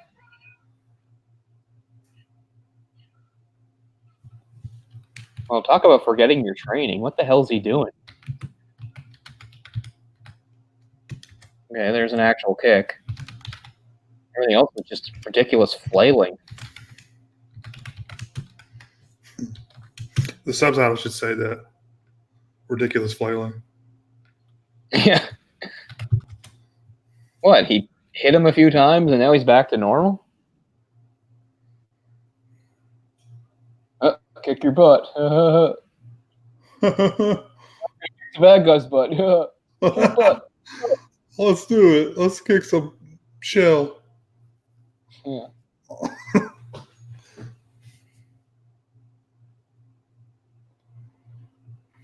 I mean, this is the stuff I gravitated to. It'd be like, watch this, watch the Turtles, watch Three Ninjas, watch Surf Ninjas. I watched all that shit, and it's most of it is terrible. I would say Ninja Turtles is probably the best of the whole bunch. I think so. I could still watch. I mean, something like Three Ninjas is just a ripoff, right? It's like, what's popular? Well, Ninja Turtles is popular, and we can rip off Home Alone while we're at it. It's such an unbelievable movie. And Surf Ninjas is just cheap. The best part of Three Ninjas isn't actually watching grown stuntmen get kicked around by like three like prepubescent boys. The best part is watching whoever the stunt person is fill in for the fat. You see like the grandfather, like some guy with a wig, like flipping around and doing like backflips and crazy kicks and stuff. It's so funny. Where the hell did they come from? Okay, it's like here's the thing. There's like 100 people there. They can't help? Oh, bro, they're hanging out. They're all watching. Like, if these guys lose, we're fucked. Why? They don't have guns or anything. I get that these guys are tough, but you're just relying on two people to fight them for you when there's like sheer numbers would win this for you. Okay. It doesn't matter at all. Rush them and hold them down. Mr. Potato Head's coming. He'll save the day. And he's actually a good guy now? It wasn't a bad line. It was like the first like decently funny line in the whole movie. He said, "You're weak like your father." And he said, "Well, you're ugly like your mother." Yeah. I give that point for being decent. Not brilliant, but not embarrassingly. What the hell is she doing? Firing up some sort of generator. Trying to turn the lights on. If we turn the lights on, then we'll be able to beat the bad guys. He said that he hates the computer. What's that? He said that he hates the light. That's what Abobo said. Oh. Don't you love it when it's some obvious bullshit like that to beat a bad guy? Like, we'll beat him with the power of love. Or we'll melt them with water. Or, yeah, put them in the light. That's you guys aren't very effective. You guys aren't very effective bad guys if light hurts you so much. Mm-hmm. Oh, that's stupid. This is like the most ultimate attack. Nobody could ever counter that. Double high five. Oh, okay. Oh, he turned into them. Okay. Ah, here. Now you're in for a treat because they're about to become. Well, imagine if Liberace was a martial artist, and then you'll. Here we go.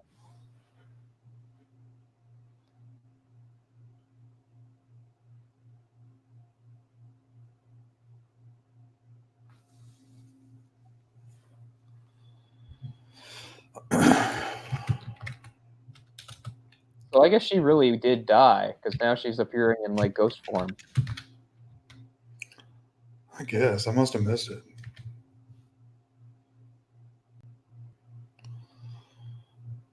Got these cool homoerotic outfits we're about to wear. Whacking, crying out, whacking. I like how he can't even fight back now. It's like I'm blinded by your finery. Blinded by your bedazzled outfit.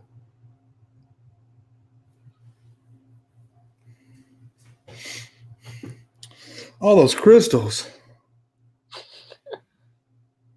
Hey, I could get used to this lifestyle.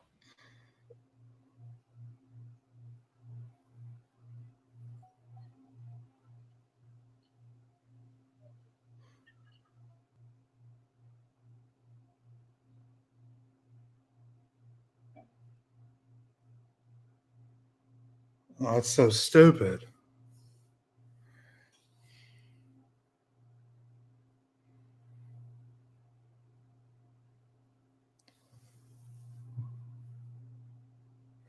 Oh, Bobo likes it. Deep belly laughs from a Bobo.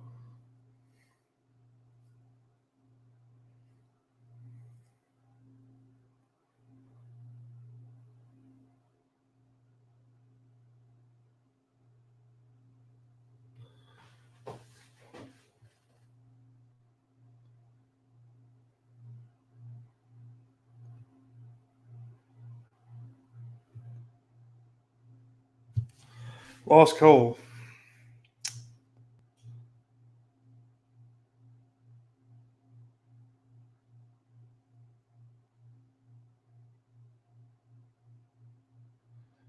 Like this dad cop must be working the Rampart division or something.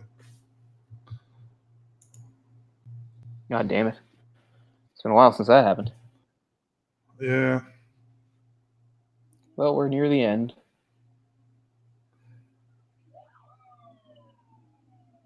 I actually like the police Hummer things. Yeah. Like, everything else in the movie looks ridiculous and trashy, but that doesn't look too bad. Oh, there's a black character. He had a line and everything.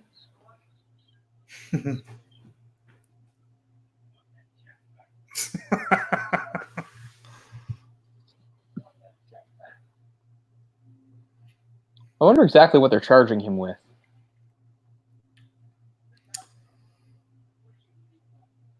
Oh, That was also a big line in the 90s, joking about lawyers and suing people and stuff. Hell, that's like all they ever do in Hook. Really? Remember Hook, where he's just like trying to like, he's like, my weapon. They're like, use your weapon. It's like a pen. He's like, I'll write you a check and all this stuff. That's a big part of the 90s was either, talking about like either suing people or like just like giving them money. Remember the end of Rocky V? The guy was like, touch me and I'll sue. And Yeah, he punches him. He goes, sue me for what? And then, of course, he does sue him, and Rocky loses all his money, and that's how the next movie picks up. Rocky's living alone in a house with nothing. Touch me and I'll sue. For Rocky, it was worth it to fight that Don King impersonator. To hit him. Fun fact. Like I just said chicken butt, for God's sake. There's a special place in hell for anybody that ever thought that was funny at any point in their lives. I don't care if you were 6 years old. That's painful.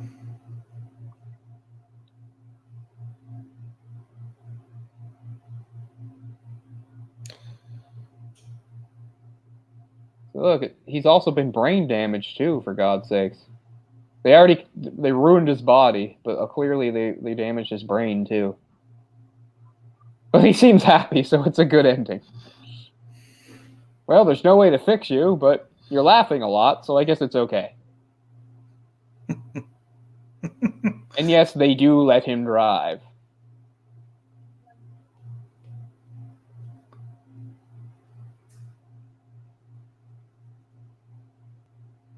Oh no, we're sharing her.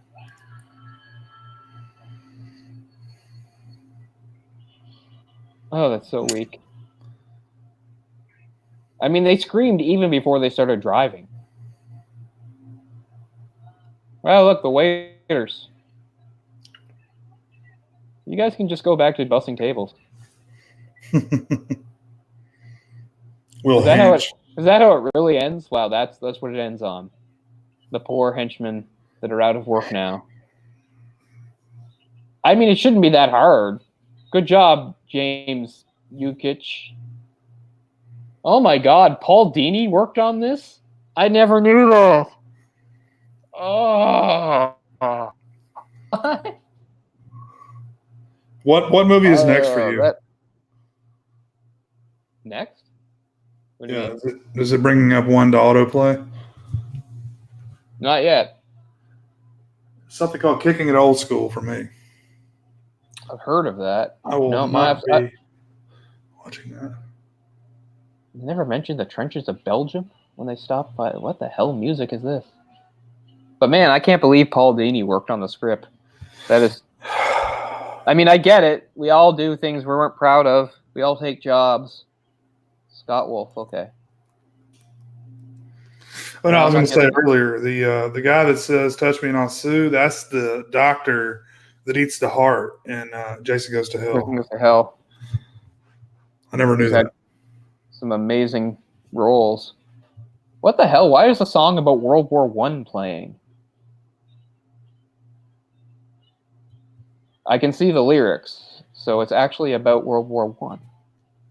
A James Yukich film. Wow, that suggests pride. Because it's one thing to have, like, it's directed by, but then to later just put up a James Yukich film. Like, you didn't need to do that. It could have said join. I'm not getting an autoplay at all. I'm getting the whole credits. But yeah, I've heard of Kicking It Old School. What the hell is that? I know I've heard of it. Is that the Jamie Kennedy movie? Yes, it is. That's not the one where he tries to be a black person, is it?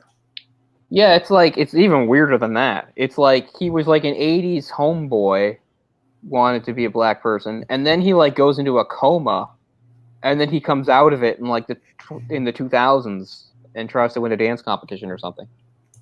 I'm gonna watch it. Like, it's not even from the 80s. It's from only a few years ago, but it's like the idea we... Yeah, I just have to think about, the people that got paychecks from this. Paul Dini, Andy Dick, Vanna White. And hell, I think Alyssa Milano was paid a decent amount of money to be in the movie. She was an up-and-comer at the time, right? Let's see what's down below for if you watch this. Here's another movie that I think that we should watch that's on here is The Phantom. Yes. Ryan and I saw that in like an empty theater. Yeah, they're kicking it old school. It is down here. Yeah, 2007. Yeah. Slips into a coma for 20 years, waking up 2006. Yeah. Breakdancing.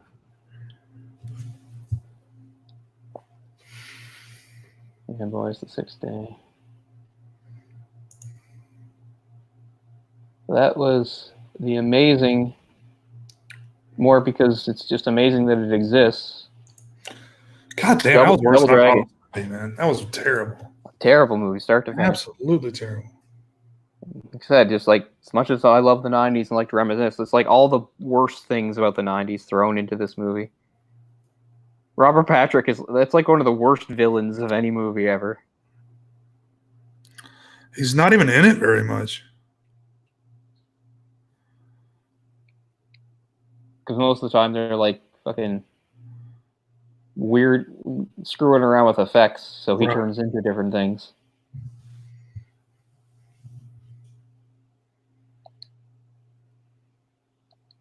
But yeah, but that was 94, so it took them a few more years to realize that like video game movies are a terrible idea. Not that they didn't continue into the 2000s, but by then they weren't like a big deal anymore and nobody cared.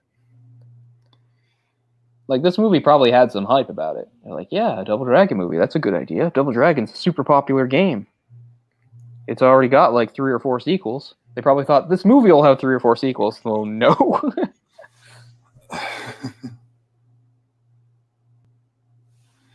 Trying to think of what else they made before like Resident Evil and stuff. Oh, geez. I know at least a couple. Mario Brothers, Double Dragon. I mean, Mortal Kombat was the big one. That's true. And as cheesy as that movie is, I still love it and hold it up as a good movie. Like, I mean, I understand, like, how bad the dialogue and stuff is and stuff, and obviously how dated the effects are, but I still think it's really good. And it actually had good fighting, which is the main thing, right? Like, it had good martial arts choreography. I guess Street Fighter would be one. Yeah, Street Fighter was the same year as this, 94. And talk about, like, taking, like, the game and just putting it in the garbage and just making up your own shit. And then they did that Wing Commander thing, which was weird.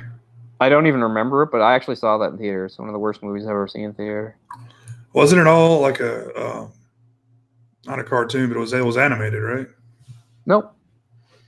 Oh, it was live action. Okay. And Lara Croft. Don't remember a thing about it. Lara Croft, then Resident Evil, and then came the Uwe Boll. Yeah, that's the early 2000s, and that's when this the next phase sort of kicks in.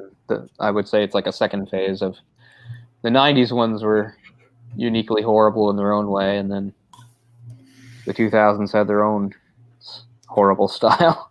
The Hitman with I think Timothy Olyphant was in that. Yeah, never saw. I saw it. I don't remember much about it. Never played the game either, so wouldn't have meant much. It did Max Payne, which was that Wahlberg in that. Didn't see that either, but at least I did play that game. It's one of the last games I enjoyed on the computer. I used to play it. I remember in my second year of university, one of my friends had it on their computer, and I played it a lot. It was cool because like you really had to like sort of, even though it was like a game where you had to shoot people, you really had to like plan like how you were going to do stuff. Like you get into the room, you're like, okay, there's 2 guys over here, and there's a counter here, and there's a thing you can duck behind here, and there's a 4th guy that comes in if you shoot this guy. Like you really had to plan things out. It was really hard to just do it all in improv, like coming into a situation for the first time. I never played any of the sequels, although I'm sure they're good. Yeah, I was trying to think. I'm a little surprised Max Payne got a movie because I never knew that it was particularly. I mean, I knew it was a decently popular game, but I had no idea that like people thought it should be a movie. But that was when like Mark Wahlberg really started to get going again, and he hasn't stopped for like the last 15 years. Has anybody done more movies than him? I mean, not counting like crazy stuff like Nick Cage, because he never stops. Nick Cage and Samuel Jackson, of course, they're just in everything all the time. But I mean, like actual theatrical released movies.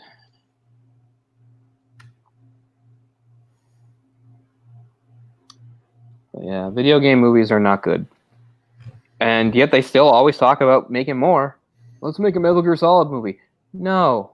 Like, let's make an Uncharted movie.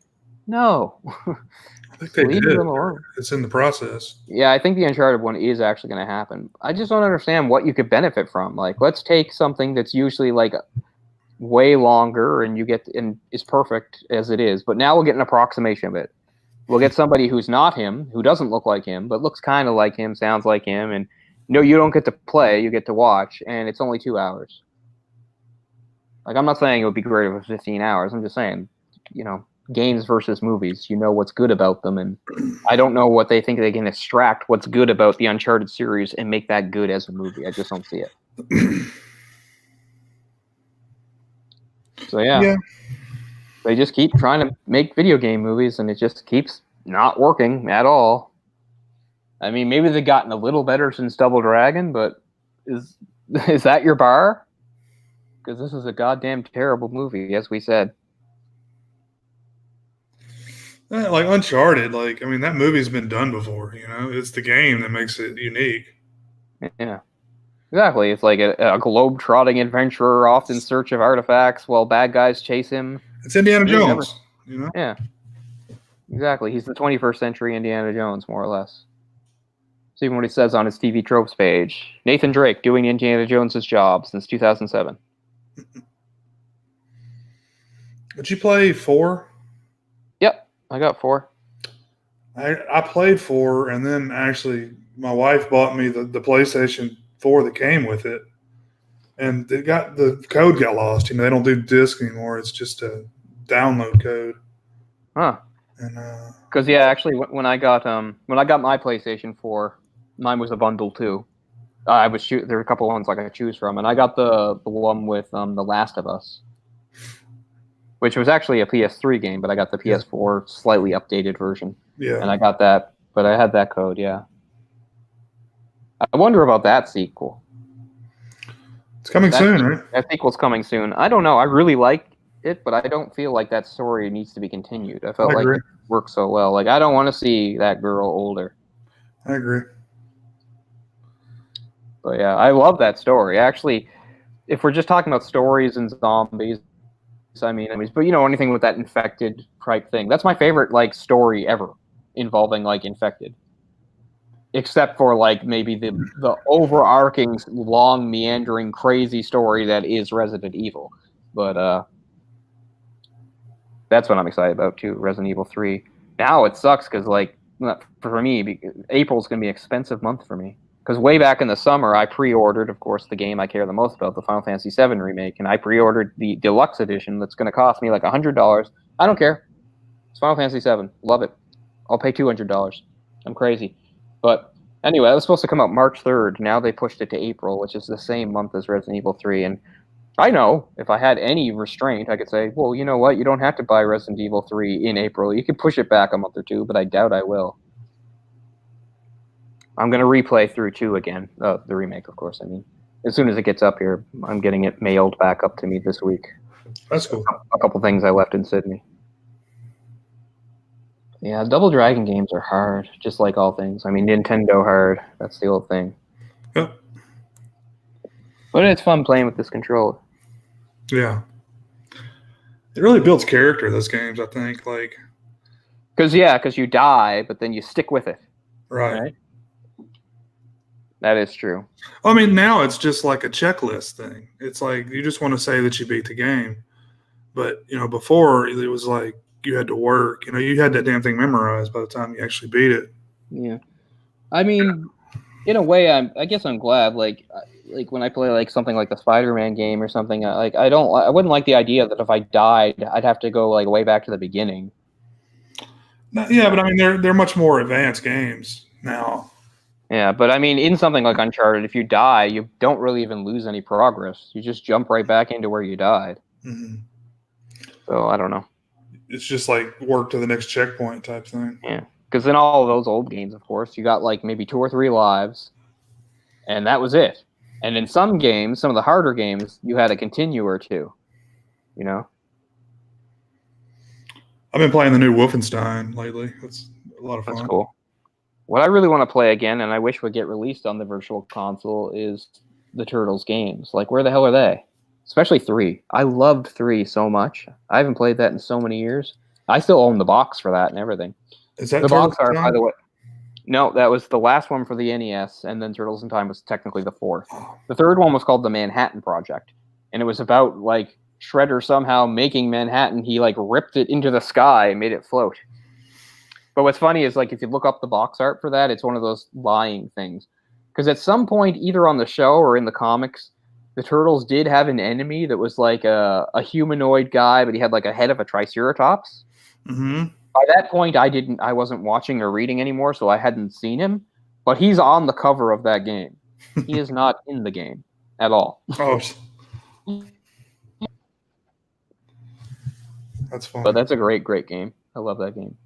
I love 2 too, and 2 was really the first arcade one. And that was great too, because I mean, I remember my second trip to Florida in 1989. The hotel lobby had that game, and I played it a bunch. And then that Christmas, when it got ported over, I got that for Nintendo for Christmas. It was great. I love those games, they're especially fun 2-player. And I mean, I have a port of Turtles in Time on my PS3. Me too. But it's a port of the original arcade version. So it's missing levels because the SNES version it changed some music and added a couple levels. So I wish I could have that version. Because that's what Ryan and I used to spend so many times playing. Like, we'd beat it and then we'd just play it again. Did you ever play that on the arcade? Yeah, I did. But only like the first level because it was so hard. I know. I just spent like $1 on the first level. Yeah. So I didn't even know till years later that the SNES port had added stuff, because I never really got very far in the original version on the arcade. But yeah, I have that arcade version, but I haven't been able to play any of that either because I still need to get a PS3 controller. Ugh. But anyway, that was a terrible movie, but still fun. I mean, that's why we picked it. We picked it because we know it was terrible and ruined the night. It would not be fun to watch by yourself. Thoughts on Dr. Katz, apparently. You ever watch Dr. Katz? No. Comedy Central. Don't even know what it is. Yeah, I wasn't a fan. Is it recent? No. It's older. Okay. Maybe 15 No, I don't. years ago. Don't even know the title. You would know the animation. It's like the squiggly style animation. It's really weird. It's he's like a therapist, I think. Oh, okay. I guess I saw a reference to that on Family Guy, but I didn't know what it was. Mm-hmm. Because he's like a psychiatrist, I'm guessing. Yeah, I believe so. Yeah, because there's this whole bit in a Family Guy episode where Peter's like lying back on a couch talking to a psychiatrist, but then he goes, "Wait a second, what's wrong with you?" Again, I guess he's animated that way. He's all squiggly and weird looking like that. And the psychiatrist goes, "I think I'm having some kind of stroke," or something like that. And I had no idea if that was a reference to something or what. So that has to be it. Yeah, Family Guy eventually got to the references were so obscure. Yeah. And I mean, I'm one of those people that catches 90% of them, if not more. Yeah. But that was one I didn't know. So that's interesting. But I guess we're finished for the night. So thank you for joining us. And hopefully the next little while we can do another live commentary for something stupid. Maybe not quite as painfully bad as Double Dragon. Maybe like a fun stupid next time. Yeah. I don't know. I still have a bit of fun with this. Yeah, I was expecting. It's pretty awful, though. Anyway, guys, thanks for hanging in with us tonight. And we'll see you next time. All right. Peace. Have a good night.